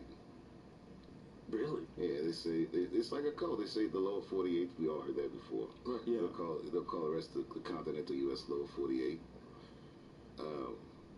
Tons of them. But it was fun up there, man. I had a good time. They're nice people. I've only done shows up there once. I did shows in Anchorage with Ari. We had a good fucking time. They were good people, but they're sturdy. They're like, you can tell they survive winter. Yeah. They deal with shit that people don't have to deal with. The male to female ratio. The male to female ratio. Guys outnumber women in Alaska. I think 10 to 1. 10 to 1. It's not many women. Oh, so motherfuckers are sexy as shit out there, bitch. 10 to 1. Well, yeah, that's what you would think. You think, oh, if you're a woman, oh, this is great. 10 guys, you got 10 dusty, dirt on the fingernail choices. These guys are rugged. Right. These guys are rugged. You know what I mean? Yeah, like, just think of the jobs you have. I was the only dude in the nail shop in Fairbanks, Alaska. Everybody else's nails and hands look like shit. Yo, you was killing it, son. I've been mining all day. I met a guy who's a gold miner. Weird jobs like that. That's how it was when I was in the Air Force, when I was stationed in Kunsan, Korea. It was like 10 guys to every girl. And whoever she was America's Next Top Model. She had the attitude, like she was like, every one of them chicks was like, motherfucker, you gotta compete. That's why niggas was going downtown. It's definitely an unhealthy Now, balance. you know Donnell speaks Korean, like conversation. Not fluently, but just casual. But no, I didn't know that. We were in New York when we were shooting Chappelle's show. We walk into a deli. Yeah. And, you know, two Korean guys sitting talking to each other. Donnell turns over. You know how he talks. He starts going, but, you know, starts doing the thing. And I thought he was fucking with him. I'm like, oh, come on, man, don't do that. Like, I'm so sorry, sir. And the guy looked shocked. And then the guy started talking back. And they talked to each other for a couple seconds. And I'm like, I was floored, staring at him. I couldn't believe it. And he goes, oh, they thought we were stealing, son. And I told them that we wasn't stealing. They call him like a dog-eating motherfucker in his own language. Yeah. And he loved it. When he said it, he promised me he'd call him a dog-eating motherfucker. Yeah, Kasich, yeah, I went hard, son. Don't mug it up. Because he was saying something about you while you were standing there, and he didn't know that you could speak Korean. But we were engaged in the conversation. Me and the guy was engaged in the conversation. Dave thought I was mocking him. You know, Dave thought I was mocking, but I was really having a conversation with him. So Dave didn't know. He thought I was like fucking with him, like, yo, you can't talk like that. And then I was rocking with him. It was like, oh shit. Those guys were floored. I was floored. They're like, when they see a black guy go into one of those stores that speak any level of Korean, they fucking lose it. Like, how often does that happen? Well, clearly this means, one could surmise that when you were in the Air Force, you spent a lot of time off base. I did. You would just be in town and just hanging out. I would just go, when we had days off, I would go to like these little small cities or whatever they live. They never experience Americans, let alone a black guy. And I would catch boats and shit over there, just hang out with them. And that's how I got, they got accustomed to me and I got accustomed to them. Can you read it? No, I couldn't read it, but I could, back in the day, I could spell my name. But it was just like, I was with trustworthy people. You know, we all worked together and it was just like, what can I do, man? Let's go see what your culture is about, you know? That's cool that you learned that. That's a rare thing. That's probably a difficult language to pick up to. The sounds are so different. Well, to me, I think it's a testament that you're a people person, which goes back to the original point we all made. You find a way. If you want to hang out and talk to people and nobody speaks your language, I don't speak that language, yeah, you find a way. Yeah, you will. So did you learn from books? Did you take classes? It was just shared at the main gate. We worked the main gate. You would have 12-hour, 16-hour days. So it's a one American on one side, and there's two Koreans on the other side. You could just stare at each other all day, or you could just start doing word association. You know what I mean? This pointing at stuff. Oh, wow. What did you just say? Say, yo, Airman, I'm main gate, Airman Rollins, may I help you? That was the greeting. I would say when it comes on, that's what they would say. Come some da chum them imdum, but I would switch it to me. Come some da chum them imdum Rollins imdum da toshumba. They used to be like, oh, and they would. Yo, I'm telling you, son, they used to get amped when I get a joint right. They be like, oh, Lolly's white. They was like, Lolly's don't answer phone because I sound like them. And then they would say something else I didn't know. I'm like, yeah, come some da chum them imdum touch them up. They be like, oh. Because your accent was perfect. Yeah. I would do the same. Like when I started learning Spanish, I went to Ecuador once for like 6 weeks. I just started picking up Spanish. I had a driver that I just met the guy, hired him, so he could drive a car. He spoke like a little bit of English. And I spoke less Spanish, but we did the same thing. Yeah. By the end of 6 weeks, my man, I could speak Spanish. Yeah. But I would mimic the accent of whoever taught me the word. If I learned the word from an Argentinian, I'd say like an Argentinian says it. That's why when I do Korean or whatever, even when I do it in my act, when it's broken Korean, people know that's the Adashi. He got the tone of an older person, a respected person. It's Adashi. Oh. So yeah, like they know, like a real Korean could tell who I was around to give me my accent or however I did it. So I have a friend named Japanese Naki. I know Japanese Naki. Yeah, she is from Tokyo, and for some reason when she was in high school, moved to Alabama. She learned English from Alabama people. Whoa. And which created one of the more hilarious accents I've ever heard in my life. Oh my God, hell yeah, she got a I just like where she got a country accent.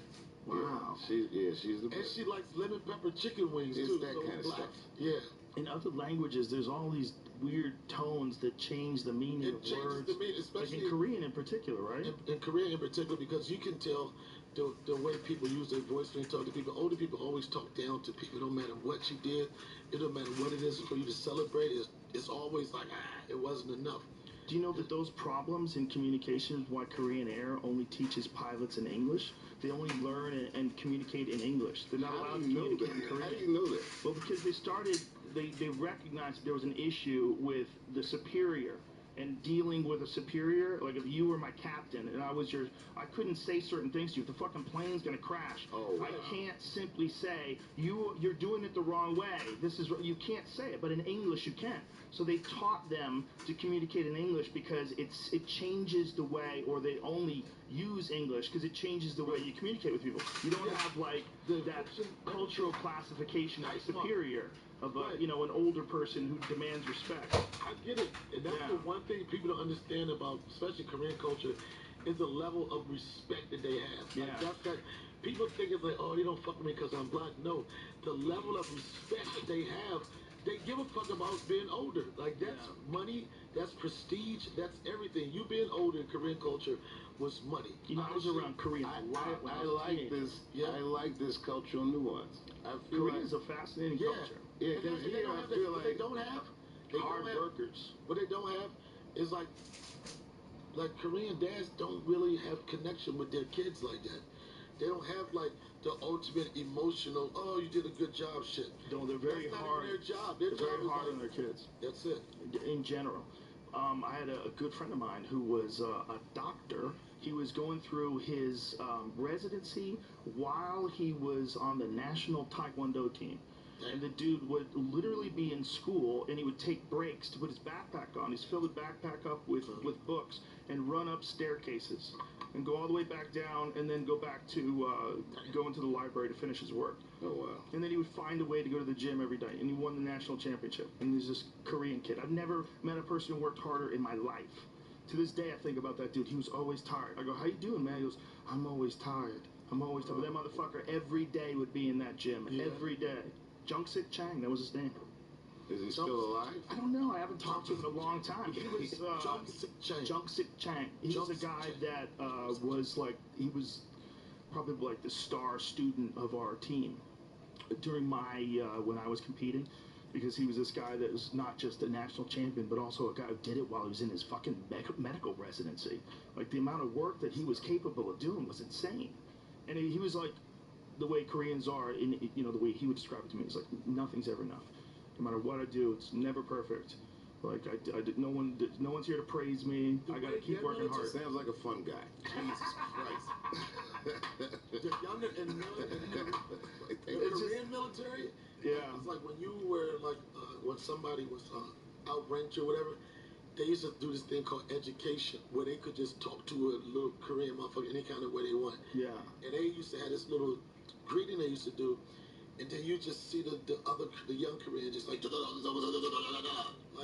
they could do whatever they wanted to this motherfucker. He could not do nothing but just show them respect. Yeah, you have to take it. They used to, and like, it wasn't no rules like, if you do this, they would fucking beat them motherfuckers up or whatever, and they came back. Oh, no. But there's one thing I like that you described.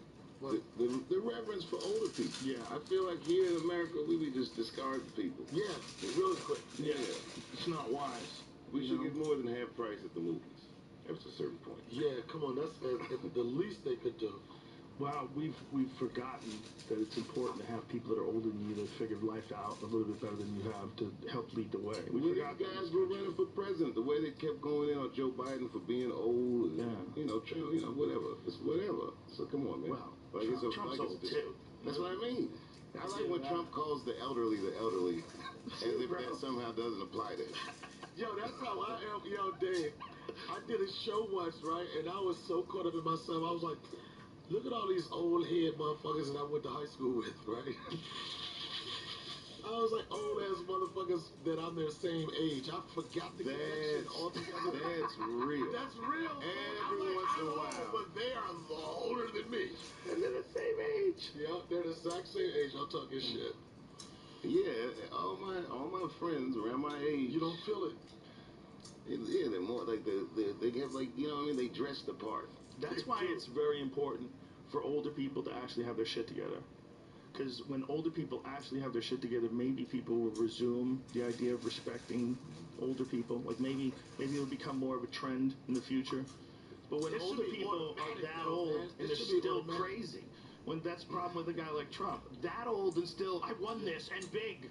Like all the craziness. Like the girl he used to bang called her horse face on Twitter, like that kind of craziness.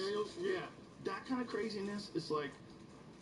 But you come to expect it of him, though, and it became very entertaining, man. He made it all entertaining, but then it was involved in people's lives. But it's like clothes, like, you know how you'll see an old person dressed up, and you know that maybe like 30 years ago that outfit was the shit. You know what I mean? Yeah. But maybe he's not killing it today, and it's like you could see him put it on one time and just be like, this is it, go on without me. Fashion keep going. Isn't it funny how fashion eventually comes back around? And then you got dudes dressing up like they're old-timey photographers. When I grew up this summer, for me, I just grew up with it. I don't even give a fuck. You know what I'm saying? I'm like, I remember this summer, son, I was starting to buy shit that had waterproof on it. You know what I mean? Reversible. I was like, fuck that fucking city boy shit. I was buying shit that was fitting for the condition and the weather that I was in. Right, clothes become utilitarian. Yeah, I was like, further you get out of a city, the guy wears work clothes for to work. To work. That's right. Everything's practical. Alaskans understand that shit. Boy, do they. They get it. It'd be a hard place to go. Like if I had to go buy some clothes for a date in Alaska, that's a tough one. Yeah. Yeah, you have nothing. I hope you like waiters, bitch. You got a few days a year where it's cold, where it's not cold outside. And those days it's like 24 hours. But those people are conditioned for it now.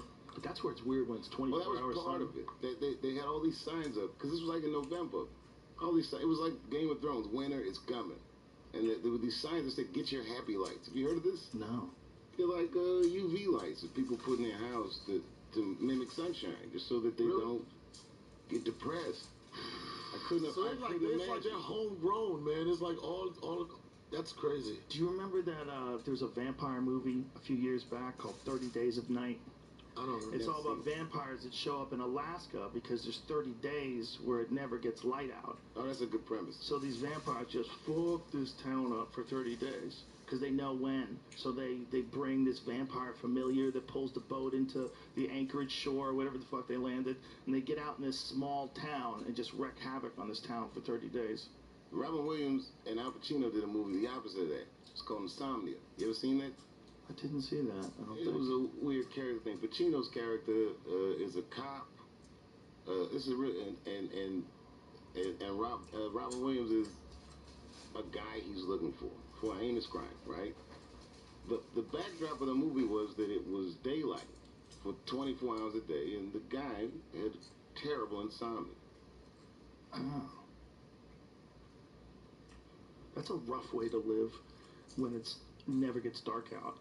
I remember doing it when I was in Anchorage. I was with did shows up there with Ari Shafir, and we went fishing, and it was like 2 o'clock in the morning. And it was bright outside. I was like, this is weird, man. I would love that. It's weird. Fishing at 2, I would love it too. Fishing at 2 o'clock? Oh yeah, you can just keep going. There's parts where it gets dark, like barely. Did you fly for like fish? an hour. You fly fish? No, we were trolling for salmon. How do you troll for salmon? You pull a boat, and you got like a boat, and you cast some lures in, and you're really trying to get the salmon aggravated. That's what they want. They're not really hungry at that point. They're trying to fuck. So when they get your lure, they're really pissed off at it more than anything. Jesus Christ, people have thought of everything. Who the fuck would think to aggravate a fish? Aggravate salmon, yeah. Somebody that needed that. Yeah, there's certain salmon that only eat plankton. They eat microscopic shit. Like, they don't really eat fish. This is in a river you're doing it. Yeah, you pull lures by, I think that's, is that Chinook or sockeye? Oh, I'm trying to figure out which one doesn't really eat fish. And the only time you catch them is when you piss them off. I don't know nothing about my salmons. Like sockeye, I don't know my salmons had different personalities or anything, son. Well, some fish just eat fish, right? And some fish just eat microscopic shit. And there's one particular type of salmon that only eats microscopic shit. And the way you catch it is by getting it pissed. And that's in Alaska. They do that out of like Bristol Bay. I think that's Chinook. Is that correct? And salmon migrate, right? Yeah, they migrate. Yeah. So are they salt water or are they fresh water? They're both. They're both. That's yeah. what I thought. Yeah. They move through. I forget what it's called, but they go out to salt water and they come back to spawn in fresh water, and they have to do it in the same river. So if you dam the river up, they're fucked and they die. They don't know where to go, and they never wind up reproducing. Which one garners the most money? Like, which one is the most? Salmon's huge. Well, out of all fish, it's like probably tuna. Really? Yeah, but there's, they're running out of tuna, man. They keep just jacking tuna. Talk to those old tuna guys in Japan, and they're like, we used to see a lot of tuna. Now you go to the tuna market, it's a fraction of what it used to be. There's just not as much tuna left. Yeah, people love sushi. I know they do in Atlanta. This was a lot of money. What happened? He's referring to it. I know they love sushi in Atlanta, bro. They had a big thing about sushi in Atlanta. What happened about Quick question before I go. This is because this is coming up, and the next time we meet, I want to ask you about what you think. The vaccine. Are you taking it? I'll take it if it works. If I feel that the doctors have all gotten their opinions behind it, and they think, you know what it is like an mRNA vaccine, this new vaccine. It makes your body think that it doesn't introduce actual COVID into your system and you fight it off. It makes your body think that it's COVID, and your body builds the proper proteins to fight it off. The guy explained it to us yesterday, Nicholas Christakis. He's from Yale. He thinks he likes no, he doesn't. He's a good man. He thinks that boy. He's a great man, and I won't let you disparage him like that. No, I'm not disparaging. He's certain niggas a soybean motherfucker. He's a soybean. He's a doctor. Okay, doctor. Anyway, he thinks the vaccine will be very effective, and even if it doesn't keep you from getting it, it'll prevent or hopefully prevent you from getting a bad case of it.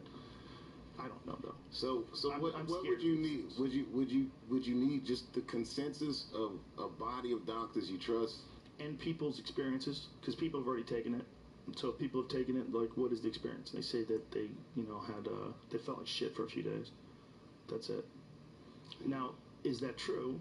I mean, who are they? Have you talked to them? What's a few days? And what do you mean by feel like shit? Like, did you try running 4 days later and you still felt terrible? Like, so apparently they're distributing this vaccine almost now, right? I don't think it's totally ready, but it very soon will be ready. And if it's effective, they're going to encourage people to take it. It makes people real nervous. They have it for like doctors and like essential people at the beginning of it. First.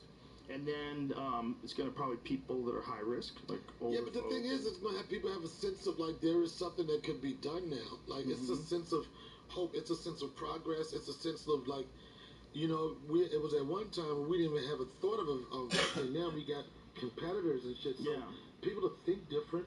Listen, if it works, we should take it. But I know how people get real nervous. Black people don't fuck with vaccines. I told you that, son. How do you feel about Dave, it? Black people don't fuck with no vaccines, Dave. Well, I mean, I feel like it's inconclusive. Because your caveat was, I'd take it if I felt safe about it. Yeah. Well, that's just the thing. Don't you feel like that same way? Well, of course. But so now, for the first time, we're learning how the process of a drug, going through trials. We're learning this literally as a nation. We're all watching this thing take place. And an accelerated version of it. An accelerated version of it. Because usually a vaccine takes multiple years to develop. Yeah. So this is really quick. To be able to have something this quick and turn it around. It's like those movies where they find a cure by the end and you're like, oh, it's bullshit. They're doing it. Well, not a cure, but a vaccine. No big deal. The good thing is, if another one comes around, they're going to be more prepared to do something like this quicker. Right. I think people needed to really understand that in our lifetime, something can kill the world's economy and kill hundreds of thousands of people here and 1 million people worldwide. I think everybody understood. I think we knew it, but I don't think we really expected it. Right. They knew it. The Obama administration had prepared for precisely that eventuality. Sure. But I mean, us. Of course, yeah. We couldn't wrap our mind around it. Even if they told you, even if you watched Bill Gates' speech at TED Talk in 2015, you would never internalize it and think there's a pandemic coming. Now we know. Nobody. Now we know there is. Now that we're going to want to invest in the medical infrastructure to make sure that they prepare better next time. This is hopefully people are going to learn from this. That's 100%. People know nothing is going to be new, and there's nothing going to be new about it. No. Well, the debate is largely philosophical, right? I mean, to this end, there's two schools of thought. One school of thought is it's just going to be what it's going to be, and you got to keep moving. Like, why close anything? And the other school of thought, which I thought was, this is more than just a philosophy. It was a science. Right. Remember, the premise when they locked us up was we have to wait to catch up to our medical infrastructure. Yeah. So we don't overburden our medical infrastructure. We got to suppress the disease till we can build up the infrastructure. And they gave us an early estimate of 2 weeks. This is how a comedian does. When a comedian's doing a real long set, he goes, one more thing before I go. And then he does that 4 or 5 times, and you realize, this guy's going to do another hour. Oh, yeah, that's so fucking rude. Yeah, but you know that trick? Yeah. That's what the pandemic, the quarantine felt like. 2 more weeks, 3 more weeks. Maybe we'll open bars and, that kind of shit. But there's no way to control it other than create it yourself, right? What do you mean? Like the whole vibe of the scene, right? The vibe of which scene? The pandemic. You said, how do we get used to it? What can we do about it? Well, he's also saying, here's the thing. We never signed up to let people tell us that we can and can't take risks or go to work. And by saying that if you do it, you're going to kill other people, that's what changed the game. Right. And so everybody has to figure out how much of that they're willing to accept and how much of that are they not, and whether or not they're willing to take a shot. Take this vaccine without, knowing the long-term effects of it or worrying about the long-term effects of it. And some people are naturally averse to taking any kind of medication. They don't want to do it. And other people are like, if you tell me it's good and all the doctors agree and that it'll help mankind, I'll fucking do it. That's how I feel. Listen, polio, okay? Shit doesn't exist anymore. Smallpox doesn't exist anymore, at least not in the numbers that it used to, right? You got the old vaccine for that. That's vaccine. Because of vaccines. Like, the idea that vaccines have done bad things only, or that they're dangerous only, it's crazy. Like, vaccines are responsible for the giant population. It's not vaccines, but I think that at the core of this is you just trust. Yes. Do you trust these sources? And people realize that they're at the mercy of someone that they don't necessarily trust. Right. That's the rub. Well, maybe that's the problem. Don't touch your own face and don't go outside. I'll tell you when to come out. Because love a renowned liar. Yeah. Right. It's a tough one. That was a tough one. Especially here, it goes touches something really sore in the core of an American's identity. Like you said, how can you tell me to do this? Yeah. It's crazy, man. This was a tough one here. It's a weird one. It makes us redefine what it is to be a person. Like if all of a sudden you have other people that got elected into a position of power. That's all they did. They won a popularity contest, and they're dictating whether things go this way or that way. And they don't necessarily have the right answer. They just have their own answer. And Dallas is doing it different than this town, and Washington State's doing it different than Nevada. Everyone's doing it different. But everybody's trying to do it also. Yeah, but governors can tell you what you can and can't do. It gets real weird. And I get it. They're trying to keep the hospital numbers down, but you told us it was going to be 2 weeks. Like, you guys said 2 weeks, and now here we are, like, 9 months later, and everyone's just waiting only for a vaccine. But I'm not speaking about, if it's right, if it's wrong. I'm not speaking about it like that. I'm just saying whatever it was, that was very difficult. Yeah. That was very difficult. Very difficult. I was fine. But not knowing when you can work, not being able to move around, not being able to see my mother. You would never thought. If someone had told me 11 months ago, even the night before, the last night we were on tour, we were in Milwaukee. Yes, it was Paps. And the last show, it was the last night between shows, right? It's a 2-show night. And the energy had changed. It went from festive to, like, people looked worried when I got off stage. Tom Hanks had it, the one NBA guy who had touched everything and had it. And then the horn starts ringing that they're going to shut the country down. I literally go, that's impossible. What are you going to shut down the world? It's impossible. This is what I thought. My initial reaction. But the energy changed. Now I go out and do the second show, and immediately, I wasn't even thinking about this shit earlier that night. I come out on stage, everybody reaching hand, hey, and I thought about it. Okay, I start, shaking people's hands. Oh, worried. But yeah, it was the day before, wouldn't have even been concerned about it. Went into the green room for 40 minutes and talked to people who've been glued to the television watching the news, and then they scared the shit out of me. My behavior changed almost instantly. It was interesting.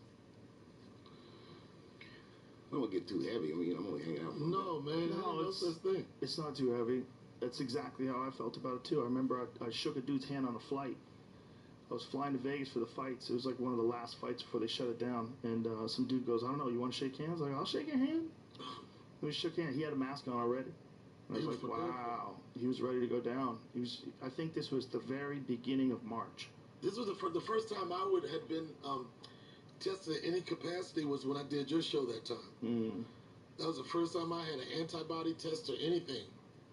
I would have never expected that here we would be deep into November, and we're all still kind of locked down. When this started, you lived in L.A. You had no plans to come here. Yeah, you're in Texas. Think about it. Your whole life has changed. What's interesting about this time, was another thing we should talk about next time I come, is that in mass, it feels like we're rewriting our social contracts. Mm. The whole thing. And COVID is an accelerant on this process that I could have never imagined. Yeah. They're locked inside, man. People are stuck in a house with their choices. Do you like your house? Do you like who you're with? Do you like these things you've accumulated? I hope you like them because you're stuck with them. I make great choices. I like my choices.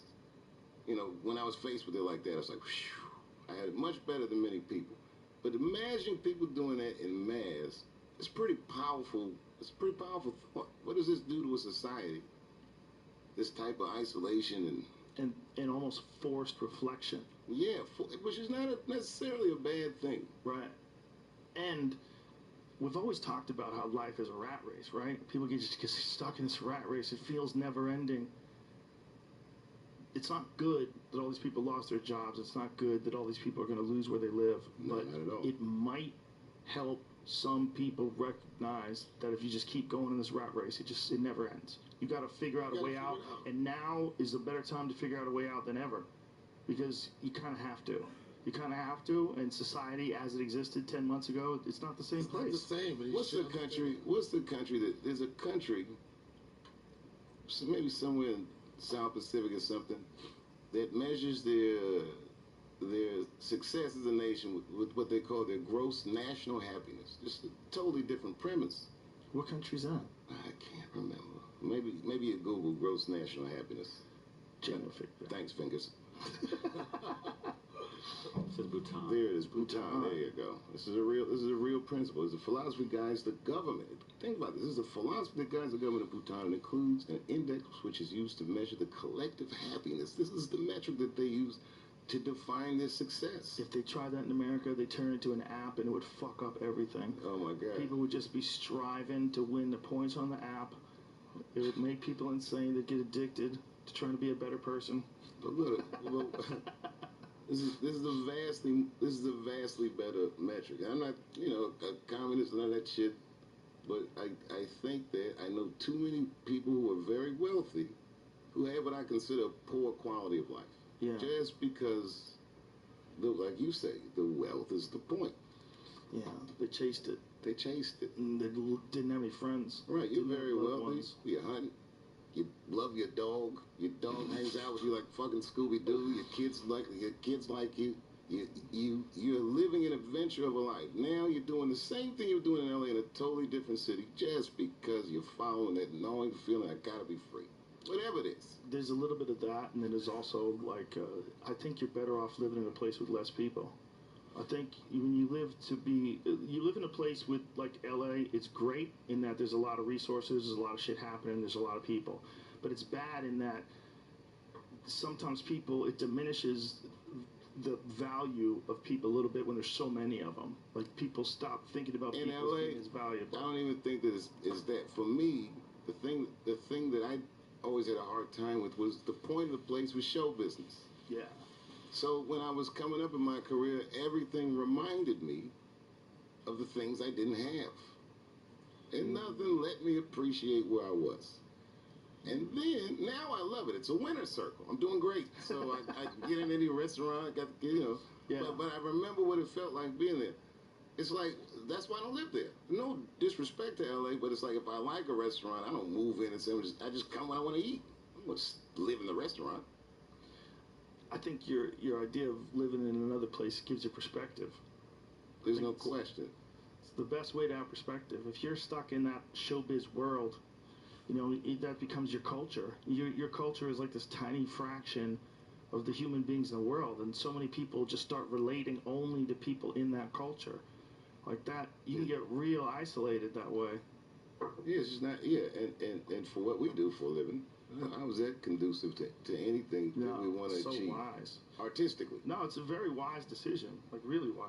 Yeah, it smells great. Man. I told you, son, that's the one. That candle is the shit. I'll do a commercial for it right now. You can cut this out, I think. Hi, I'm Dave Chappelle, and this is a black ash candle. It smells way better than it sounds. Take it from me and Ashy Larry. Black ash, bitch. Cut. One take. Yeah. That was beautiful. Give it to me. I'll light it. Oh, yeah, do that. Get the scent going.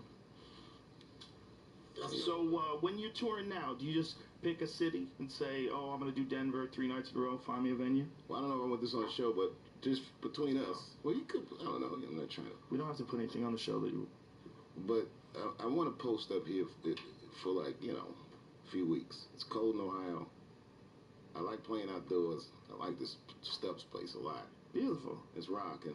So that's why I said, we do the damn thing. I'm thinking around December, January. Stay here for 4 to 6 weeks. Try to finish the act that I was close. When we were supposed to do those shows and man, that summer was gonna be fire, son. Me and Joe Rogan went on sale with some tickets. This Joe, we must have sold 36,000 tickets in like 10 minutes. It was insane. We were so excited to do the show, and like a week or two before, the shutdown happened. I was part of that shit, son. It was about to be nice. So the ones we did were fun too, though. What was it, Tacoma? Yeah, no, I've never seen you that bad. Remember when we watched Once Upon a Time in Hollywood and all that shit? Yes! It was so much fun, At 2 o'clock in the morning. The conversations. Was I there? We were... Yeah, you were there. You were there. That was when Utah? we were in... no, that wasn't Utah. Seattle. That was... Yeah, it was Tacoma. Tacoma Dome. Seattle area. Tacoma Dome, that's right. That was fun, man. That show was fire. That was fun. That was so much fun. The conversations we'd have in the green room. Every tour has its own culture, but the culture of this tour that we did together was great. Yeah, Ian Edwards, who was traveling with you. Yeah. But he was always famine, man. He was always tired from not getting the right proteins. Ian, this nigga slept the whole joint, son. But Ian and I, the first time I'd ever left the country, I was like 18, I had my 19th birthday there in Scotland. I did the Edinburgh Festival. And Ian Edwards was on the festival doing a show. And we, black dudes from the West, like way West, man, we hit it off. We would crack each other up. And then, bam, I just see him, on the road. Made me feel 20 years younger. And we all sit around in the green room. The lights are red, music's good. really good vibes, really good company. It was a perfect mashup. You nail it with the red lights in your room. It changes everything. I'm gonna steal that from you. Oh man, please be my guest. Maybe I'll go with purple. Just to mix it up. It's all about the ambiance because I used to just sit in a room with hard white lights and a fruit plate that I don't know how long it had been there, and no music, and you know the early days, no friends. You just sitting in there with maybe a joke book, just waiting all the time, just waiting. And at some point you realize, well, this has got to be fun. I can't just be sitting in these rooms looking at these walls. Well, who the fuck has to bring a book to work? Right. It was that. Right. So I just started sexing it up, like just having fun. And then when you start getting big on the road, you start bringing your friends out and all that shit. Then it gets really fun. And you become like a surrogate family. The longer you stay out together, you know, you learn each other's creature habits. You find out shit about each other you don't know. You see, talk about the shacks, son. You see what people are made of. Man, we had so much fucking... We had so much fucking fun. Yeah, you would love that Ohio shit. Dad, you remember that night? I wish I could have gone, but that's when I was planning on coming here. Remember that night that we... Not doing any stand-up. I had my drone that night. Oh, yeah. We had my drone. I don't even know how to fly my own drone. One of my friends was flying the drone, and it was late at night. It was like, yo, get the drone shots. So we get the drone shots. And then the drone went up in the air. It's like about 2 o'clock in the morning, and we thought we lost the drone. We didn't see no red lights, no blue lights. It was just gone. We was like, oh, shit. Nigga, we got to go find the drone. We like, we about to get out of here. We thought we lost the drone. The drone was supposed to be at the bed and breakfast. How well can you control those things? Like the people that know how to drive it, they can control it where they can't see it through like measurements and distance and everything. These things are good though. They had buttons on there, you know, they could track a person or an object if you wanted to just follow a car, anything like that. Really? And remember in LA, the paparazzi started doing all this crazy drone shit. I'm sure they got you. The drone guys. We had that drone shot. I was drinking coffee. You hear the buzzing. Yeah, you hear the shit, and you know that there's a dude a block away or somewhere. Isn't that weird? Like they could kind of find you now with a drone. When we did the drone shot from the place, we thought we lost it. We was going to go and search. I was like, get my motherfucking drone, nigga. Right? We get ready, get everybody in the car to go find this drone. We don't see this guy nowhere. Then all of a sudden, it was like a movie. We saw these blue lights come up, and we heard the zzz, and that motherfucker came. Everybody was like, oh, shit, they got the drone. And that shit came all the way back down, son. That was a good shot, too. That was a great shot. I met the governor of Texas. I went to the mansion to hang out with him, Governor Abbott. And I had whiskey and barbecue with him. And while we're hanging out at his house, a drone comes by and hovers in the sky. That's the one. The light goes on, and we're watching this drone. The security guys are trying to figure out where the drone's coming from and who's got the drone. And it turned out to be like the fire department.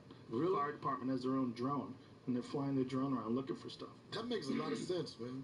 But they're like, that's like how you can spot fires, how they can figure out what's going on.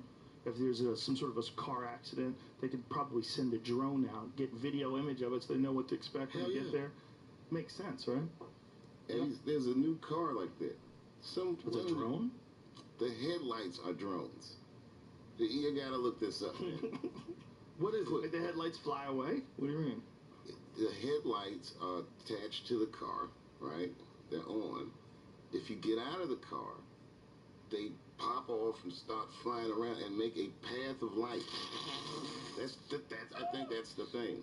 Audi created an autonomous off-roader that uses flying drones to illuminate the road instead of headlights. Show Joe the video. What? It's ill as fuck. Oh my god, they're ahead of the car. The fucking headlights are ahead of the car. It's the illest shit I've ever seen. That's some Star Wars shit, right? Yeah, precision drones. If you have the key in your pocket, they'll follow you like if you're walking in the woods. It's crazy. That thing looks wild. It looks like some shit Jamie Foxx drives already. He already has one of those. yeah, Jamie Foxx at the gas station. Jamie Foxx probably already has this. He has one of those Resvanis. Isn't that what it's called? It's like a Resvani tank. I ran into him at the gas station. I was like, who the fuck is driving that thing? Jamie Foxx, what's up? That thing looks awesome, though. That Audi, that's a slick-looking car, too. It's crazy. Somewhere online, there's a video demonstration. And it's probably going to be electric, right? Yeah. Yeah. Is it? Yeah, everything's electric now. Look at this. Look at this shit. It's there. Dial, look at this. Look at this. Look at this. Watch when it's driving.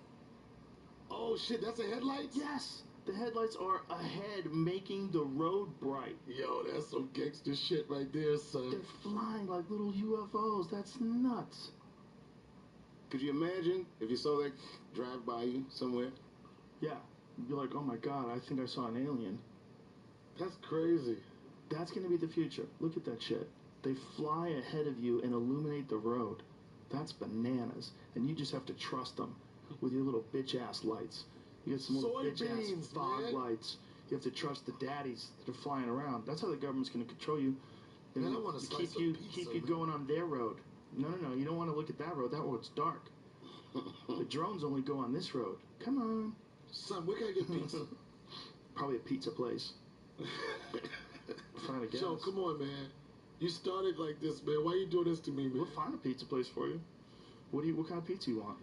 Thin crust. I can get a pizza. A pizza? Pizza? A piece of pizza. A piece of pizza. Yeah. Pizza. I gotta get some more gauze too, man. Are you alright? Let's take 5. You wanna get some meat? Yeah, can we? Yeah, we can just end this. It's already 4:35. We've been doing this forever. Oh wow. He and I have been doing this for 4.5 hours. I know, right? man. He been disrespecting my gunshot wound. I didn't. I told Jamie. I didn't, right? Never. This is not true. None of this is true. Teamwork is dream work. Thanks, Dave. That was fun. Oh my God. Dude, Next time we'll do it for real. For real. Like really. Yeah, for sure. 100%. Thank you, I would son. love it. Thank you, son. Donnell, that was fun. Thank you. Thanks for the candle. Thanks for the cream. Thanks for everything. Black ass, bitch. Thanks for everything. What about my show, RFK Stadium? RFK Stadium. DC Improv, the traditional Thanksgiving show. And the date is? November 28th. And Pixar's Soul comes out Christmas Day on Disney Plus. Keep people focused on the show. What? I'm sorry, the 28th? Joe, you keep disrespecting me, man. I want people to come and see you. The way you say it. I'm trying to find out where the tickets are. There it is. All right. There it is. So Damn, drive-in man. comedy at RFK. No, I'm trying to promote your show. Sorry. Parkupdc.com. So go to parkupdc.com. It's the 28th. Your traditional. Yes, that's it. Thank you, sir. Thank you, Joe. I enjoyed it. Oh, I love you too. I love you, dog. She's awesome. All right, bye, everybody.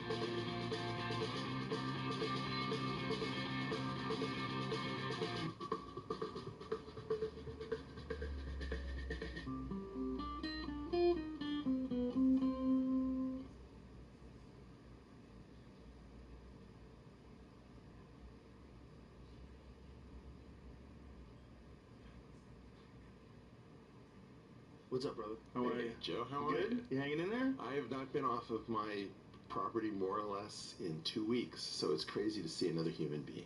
Yeah, I don't think this is healthy for us. I know. This lockdown shit. Everybody's so weirded out. You want to run into people walking dogs. Like, they don't want the dogs to get close to each other. Like, hi. Everyone's across the street. Hi. And I'm a hugger, right? And Me we're too. in California, so I'm a hugger in California, and all of my instincts are wrong.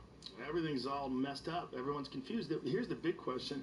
How long does it take before we normalize and go back? Like, let's say the end of July. Everyone announces, we got this thing locked down. We have a viable treatment. It's no different than the flu. They get you this chloroquine with the Z-Pack or whatever the current treatment is. Yeah. When do people start hugging again? What do you mean? It's going to be crazy. I mean, I think that the idea is we're all so starved for touch that, like, we're going to have a jubilee like you've never seen. People are going to greet each other with tongues who are almost like just acquaintances. Well, I don't think that's a good idea. There's still colds and cooties and all that other stuff. I know, but I think everybody's losing their shit. They definitely are. I've been talking to a lot of friends that are on the extremely cautious side, let's say that, and you know, they're not going anywhere, and they're wearing gloves and masks when they step outside their house to go do something in the backyard, and they put the glove and mask down and they spray it with Lysol when they come inside, and it's not healthy, and it is also healthy. I mean, the idea that we have not been tested in so long, it's good to remember also that this stuff is live and real, and it has always been live and real. And, you know, if it was possible to live without this stuff, that would be one thing. But this 75-year nap that we've been in since 1945 is itself the greatest threat to all of us. Right. And our preparedness is just a wonderful indicator where you actually get to see this is the quality of your experts, this is the quality of your leadership, this is what they look like when put under stress. That's true, right? That's a good thing. And I'm impressed with the medical community. I'm impressed with the people that are recognizing that this is a huge problem. Not so impressed with the administration of a lot of these hospitals that haven't prepared in terms of like masks and ventilators and a lot of these other things. Not so impressed with politicians, but also it just seems like everyone, like you said, was in this nap state and hadn't really been tested. And really, globally, no one had been tested since the pandemic of 1918 like this, right? 68, which I had the Hong Kong flu, and 57 were sort of the best parallels to this. You got the Hong Kong flu in 68? I had the Hong Kong flu and was sick as a dog in San Francisco. I was like 3, 2, I mean, 3, 4. I think it went from 68 to 70. Do you remember it? Oh, yeah. I was in San Francisco. My grandma had to come up from LA to care for me. It was bad. It was like one of my earliest memories, yeah. And so 68 and 57, I think, are the best comparables to this before we go back to 1918. And almost nobody remembers these things. Like, it's very weird. Many people had never heard of the Hong Kong flu when I started talking about the fact that I had. Yeah, I vaguely remembered it until you just said it. And I'm like, I'm slightly older than you, right? Yeah, I'm 52. I'm 54. Yeah. I don't remember the Hong Kong flu, but I do. You know what I mean? Like, I don't remember it personally. No, but you as a health geek are up on these sorts of things, and so you understand the ways in which, you know, for example, you can have a flu where the cytokine storm, you know, is the threat from your immune system is like bigger than the virus itself. There are all of these various weird things that happen, but I think that let's call it the big nap. The big nap is itself the greatest threat to us, and this is bad, but it is also a shot across our bow. And you know, this is what was happening in my mind when I was on here talking about the twin nuclei problem of cell and atom. We didn't stop history. It's not like we're past atomic war, like we figured that out. We just hit the pause button for a little while. We hit snooze. Yeah, and the fear is also that nefarious players will take this opportunity to erode civil rights, to erode civil liberties, and then China to gain power in the U.S. market, to gobble up a lot of stocks while everything is down, and try to increase their stake in our economy, and try to push it, you know. China's got its hands lovingly around our throat because our elite have been moving into greater and greater states of China dependence, right? And so I think this is what the BDSM community refers to as breath play, and I don't like it. Breath play is like you kind of like half choke somebody? Yeah. Is that how do you know that? What? I don't like the fact that you know. I went to MIT, and MIT is wildly into BDSM. Somebody asked why are geeks and Aspies into BDSM? Somebody said lots of rules. What's an Aspie? Asperger's people, right? Lots of rules. They like that. They love rules because to do all this stuff safely, you would have to have a huge hierarchy, right, of rules. And my claim is that China is. They supply so much of our stuff. We've moved all of our manufacturing base into these crazy supply chains, and we are completely dependent on a strategic rival. And you know, China's very careful. If you remember when they hosted the Olympics, to have these amazingly impressive displays that are always friendly, but what they're really saying is we have our shit together and you don't. And our system was hackable. It was open. For example, if you have a company that has a duty to its shareholders, that the directors of the company must do whatever is in the best interest of the shareholders, and everything else doesn't matter, then you can have a situation where a director has to move things to China because that is in the best interest of the shareholders, even if it's absolutely not in the best interest of the United States. This is what Ralph Gomery, who used to head the Sloan Foundation, once said in an address I was at the National Academy of Sciences. He just said, as a director, I am incentivized to do exactly the wrong thing for the United States of America. So I'm going to put one hat on and tell you, as an American, we must not move all of this over to China. and then I'm going to put my director's hat on and I'm going to vote to move everything over to China because I have no choice. And so, in essence, the smart, good people, all 11 of them, were always fighting this thing about you cannot become China dependent. And during the big nap, there was no way to make this argument convincing. You couldn't say, look, we have a serious strategic problem by your continuing moves to bring China in as the solution to every equation we can't balance. And that is really the problem, is that there wasn't any ability to say we are way too dependent on a strategic rival. You saw this at the beginning of the pandemic. Everyone was afraid of what? I don't want to appear xenophobic. I don't want to appear like Chicken Little. Right. And so all of our friends, the nutcases, the marginal weirdos, the supposed grifters and gadflies, are the people who most got this one right and early. And all the respectable people, like Nancy Pelosi telling people, please go to Chinatown to celebrate the Chinese New Year, Bill de Blasio of New York saying, despite coronavirus, get out there, don't lead your lives, don't let this thing hold you back. These people need to resign. Nancy Pelosi should resign. It's one thing to say we don't have enough information about this. It's another thing to say, take the information that's coming in, disregard it, and get back in there and keep fueling the economy. This is exactly our leadership class, their problem. They think about this in short-term economics. The long-term implications of us all sheltering in place, nobody can compute the consequences of it. Not one person in the world knows what happens when you run this experiment. Yeah, it's a new thing, right? The Made in America argument was always like sort of frivolous, almost xenophobic.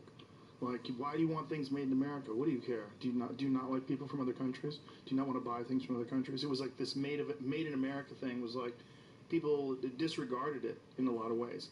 But when you realize that all of our medical supplies, like so much of our electronics, so much of all the stuff that you need to kind of keep things exactly the way they are, it's cheaper to make it over there because they will, like what we saw with Foxconn, where they put nets around the building to keep people from jumping off.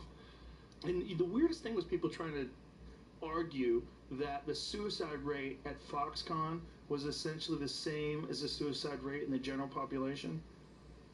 Well, do you ever heard that argument? Yeah. Like, what the fuck are you talking about? That's where they work. There's nets around where they work because so many people where they work jump off the building to end their life because their life sucks that bad that they kill themselves at work. Do you know how rare it is to kill yourself at work? Probably pretty fucking rare. You know how common it is where you have to put nets around the building? You're like, look, we're getting really tired of people going to the roof and jumping off because it's the easiest way to kill yourself. They're going to get more creative. Yeah. The problem is we are all hooked up to this need for cheap products, profits, when we can't figure out how to innovate enough to actually create the juice in our own system. And therefore, we have to rationalize. You were going to say? No, I was just going to say, I mean, also, we've gotten into this idea of every year we have to have a newer, better piece of electronics. Like, if you had to go the rest of your life with an iPhone 11, how much would you suffer? Not that much, although I would say that many of us are not that excited about the next phone. That itself is an antiquated thing. Right, but what I'm saying is, like, why can't they make it so that you can just fix this? Yeah. You know what I mean? Like, who the fuck fixes their phone? You don't fix your phone. You bring it in. Oh, you're going back to like Depression-era thinking. Well, not Depression-era thinking. It's like, why can't things be sustainable? No, the planned obsolescence and the need to constantly update so that you're never. It's a tricky problem. If you need growth to power your system, then in a weird way, it makes sense not to build the optimal phone. Right. Because if you were to build the optimal phone and then people stopped renewing everything, your system's fucked. Then your system weirdly breaks down. So it makes sense at the level of the phone that you wouldn't want to do that. But weirdly, in aggregate, if you can't start innovating, if you can't figure out how to restart innovation in a big way, now you're stuck with either having to learn to live in steady state, which none of us, Americans have no program for living in steady state. We need growth. That was the whole point of the embedded growth obligation idea. It's suffused throughout every institution. Every pension plan assumes growth, right? All right. So now we have this problem where we don't have the growth and we need the growth. And then in a weird way, the planned obsolescence is like fake growth. It means that we're going to rebuy our phones even as if they were now highly innovative. So there's like a weird way in which we've become dependent on nonsense. Yeah, dependent on nonsense is a great way to put it. And this is really highlighting now for a lot of people. When people are home and they're with their families and they're not traveling, especially people like me and my peers, like a lot of my comedian friends who travel constantly, we're like, it's kind of nice to be home. You know, everyone's sort of re-looking at this like, is this life that we've sort of accepted as this is the way things are? Is this really the way things should be? Or is this just we just got caught in a pattern and we're operating on momentum? If our comedian force becomes non-dysfunctional, we are screwed. Well, that's not going to happen. That would call. require so many psychedelic trips. There's almost no group that is as far away from normal as comedians. I know. It's why I get along with them so well. It's so hard for me to hang out with regular folk. You know, that would be rough. Like if I had to live in a community of regular people that just work every day. What if you had like a community of only comedians? What would that look like? Oh, it'd be fun. Really? Yeah, it would be fun. We have that. That's the Comedy Store. So the Comedy Store. Yeah. If the Comedy Store was just locked down on like a 500-acre piece of property and there's a bunch of houses on there, we could only do jokes for each other. We would just entertain each other. Well, half the fun of comedians is just us hanging out. We would just get together and laugh. Well, by the way, I should just say one of the great things about moving back to LA has been your invitations to come hang with the comedians at the store. What a great scene. I mean, you made this point to me about a renaissance, and then I think I sent you David Byrne's book about music, the chapter on CBGB, and it's almost an exact map of what CBGB did as the Harvard of punk to the Comedy Store's Oxford of comedy. Yeah. Yeah, you've been to the back bar. That's the holy grail. That's the spot. You got me hammered 2 times ago, and I stumbled out of that thinking that was the best time I could remember anything. Well, you know what's great too? Even when non-comedians like yourself and Melissa and Matt and some of their friends and all these other people come there and they're around these people, they act freer. They're laughing louder. They're making more off-color jokes, and everyone's just laughing, having fun. I mean, Melissa's the worst. You have to be very careful. She's hilarious. Yeah. She's very funny. Yeah. Melissa Chen, by the way. Shout out to Melissa. By the way, what great stuff she's doing on masks. Yeah, explain that. Well, she just takes it on herself to ask the question, why don't our doctors and nurses have masks? And so she's running around trying to figure out how to connect donors, flights, product. Whatever she's doing, she's heroically like taking a ton of this on her shoulders and not. I'm hesitating because I don't even know what I'm allowed to say. Right. Yeah, we don't have to talk any further. You should. She's a very interesting person. I'm really glad you introduced me to her. She's fascinating. This is a great time to see what people are actually made out of. Yeah, who's heroic? The heroic impulse. Sure, and who can keep their shit together when things go sideways, when things get Western, as it were. Well, let me ask you a question. Of all of the presidential candidates that were in the race, like everybody who's dropped out as well, which of them would you want in a COVID situation? Tulsi. That's, by the way, that was my answer as well. Instantly. I didn't want her foreign policy. That's one of the reasons I wasn't like gung-ho on Tulsi. I didn't like some of the stuff about in India. There's some issues about Modi, and I don't want to get into that. But if you ask, like, who would you want to, like, who has that kind of lockdown military? We have to make sense. The bullshit needs to leave the room. The odd thing is, it's a millennial female of color that I would immediately want to subordinate to. Well, she's because she would also be no bullshit. She had the strength to call out all of the nonsense. I'm positive she would just say, "This is unacceptable. What are we doing? This is emergency time. We have to suspend these issues. We have to get these things to our doctors, nurses, emergency technicians." I mean, look, I should say that I'm trying to be like smiling and positive, but I am just burning with rage. that things weren't set up correctly. The scale of the screw up and trying to even understand a government that I cannot trust as far as I can throw it, to feel contempt for the Surgeon General of the United States, to say that the World Health Organization is a danger to world health, to say that the CDC is lying. I hate being in a position where I believe this. Yeah. What about Tulsi? She's a person of real character. You know, I don't see her like I see a lot of these people that are running for president. I see them wearing masks.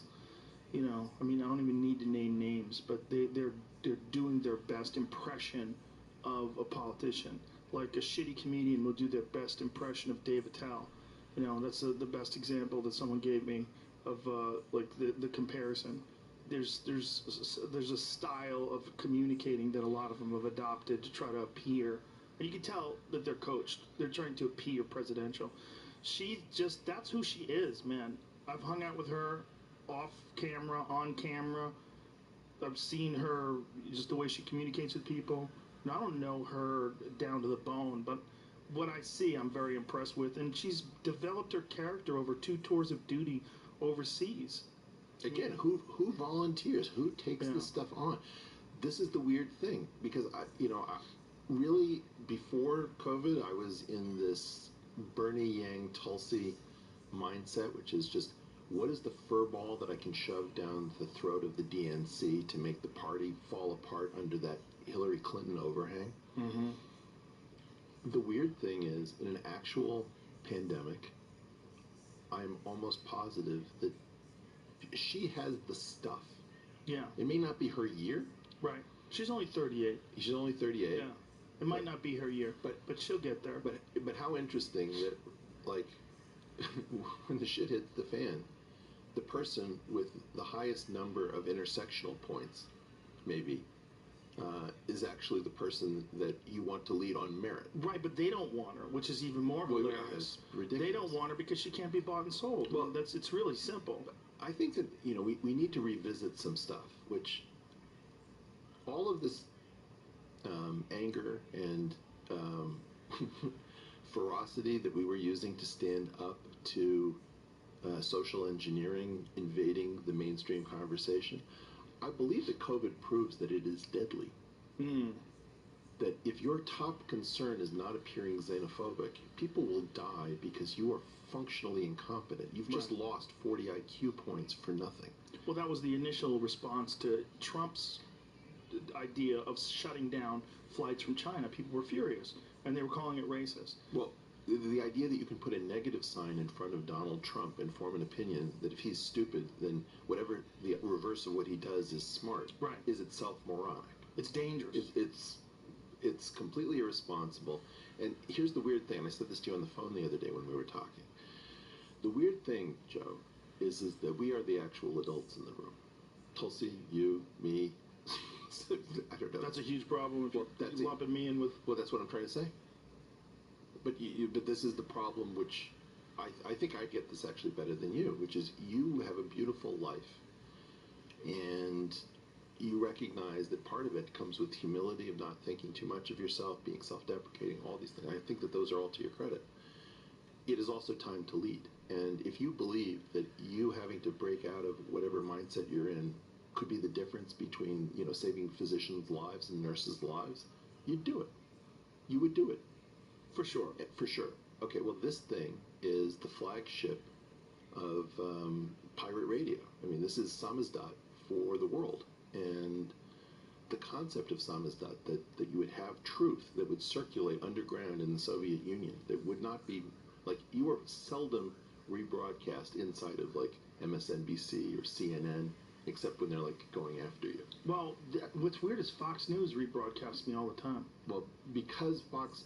There are two sort of dominant narratives. Fox News is the flagship inside the right of center gated institutional narrative, and then you have all the other organs like MSNBC, CNN, NPR, BuzzFeed, whatever these things are in the left of center gated institutional narrative.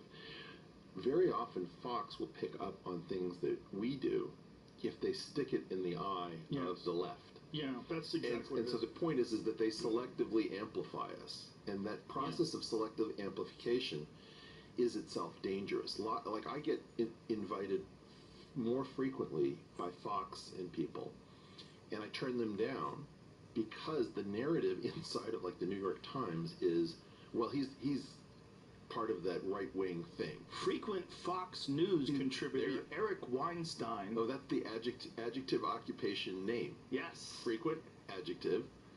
Fox News contributor, my occupation. And then my name. That game, like, if NPR would call and put me on, I would go on Fox. But their very clever game is to make it sound like, oh, well, you're choosing to go. No, you guys are choosing to ignore a lot of what's changing the culture. And therefore, the only people who are willing to ask us on and rebroadcast us are the people who are angry at the NPR's, CNN's, MSNBC's. Well, I think they realize the limitations of their medium. I really do. I think that CNBC and MSNBC and CBS and NBC and ABC, they all realize that they're in this really weird situation where they have to do these 7-minute segments interrupted by commercials. They have a restriction. They can only air at whatever time of night the show is supposed to be scheduled. And, they rely on these internet clips to sort of carry the show. I mean, the YouTube clips are probably far more popular than anything they ever release that's on the air. What? That their distribution thing is fucked. It's very bizarre, and it was very interesting watching Bill Maher sit down here. He's like, I guess this is it, the man cave. And you're like, yeah, good to see you, Bill. He's like, I'm here to grovel and ask whether you'll come on my show. No, he was trying to force me on his show. I know. Very little groveling. He's not a groveler. No, but he's a strong armor. Well, what he is he's caught between two tectonic plates. He is the closest thing we have inside of the beast, in some sense, to what we're doing. Maybe. Yeah, he's a comic. He is a comic, but he's also, he's a guy with real courage. Yes. And he's in a very tough. I think he's in weirdly the toughest spot of us all. Well, he's a guy who's on the left also, who thinks that a lot of the stuff, as I do and as you do as well, a lot of the stuff that's perpetrated by the people on the left is not just dangerous, but it empowers the right. It empowers Trump supporters. It gets people on the fence to give up and jump right and get welcomed. Yeah, I've stopped being nice to these people. You can't be. No, it's just it's too much buffoonery. It's psychotically dangerous to watch people continue the buffoonery in life and death situations. Yeah. No, I agree. And Bill's there on. Are you going to do a show? Have you done a show? I'll do it eventually, I'm sure. Yeah. The only options that he gave me, I already had gigs booked. I see. I think that it's really important to use. I don't know at all, but to the extent that was a beachhead to connect these two universes. My model of this is that we've got this traditional legacy world, and we've got this sort of internet world that hovers above it. And in general, the insulating layer between them is astounding to these days. The number of things that happen on the internet that don't really have any echo inside of the mainstream is astounding in 2020. And then you get these arcs that happen between the two. So, for example, the famous Sam Harris interaction with Ben Affleck on Bill Maher's show was an arcing between these two universes. Well, it was also a guy on steroids that was roid raging at a guy who actually knows what he's talking about. That's what was going on. I mean, he was prepared for Batman. Okay. He did the math on that. All right, but then that's why he was so angry. But then Kathy Newman and Jordan Peterson was another arcing where Kathy was playing the role of Ben Affleck, Jordan Peterson. Not really. No, what she was doing, she was trying to get away with this same strategy that she has lazily employed before. This sort of general boxing and categorizing of someone's opinions that don't really represent their actual opinions. So what you're trying to say? So what you're saying to me, Joe, is that I have absolutely no point and that I'm a worthless human being who should never visit your show. Is that what you're saying? What you're trying to say? So what I am trying to say is that in a generalized sense, she was just doing that same old thing with a person who is not participating. I sort of liken this. Go ahead. And it's also that these people that they would victimize by putting them into these narratives, right? And they're accustomed to using these patterns. these people traditionally did not have any other way to respond. Right.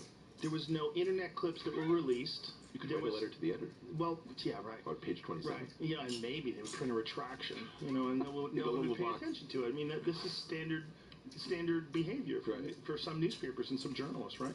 The unscrupulous ones, unfortunately. But this model doesn't work anymore because anyone can go on YouTube and instantly say, my time on the Kathy Newman show, this is what went wrong, this is why she did this, and this is what they told me in the green room, and this is what blah, blah, blah, blah, and then you lay it out. Sort of. Now, here's, let's play with it. Maybe you're right, maybe you're wrong. I don't know. My take on it is that the great thing about we have an ability to do almost anything we want on YouTube so long as we don't get shut down. Let's say. However, you also have this concern that as long as this world remains gated,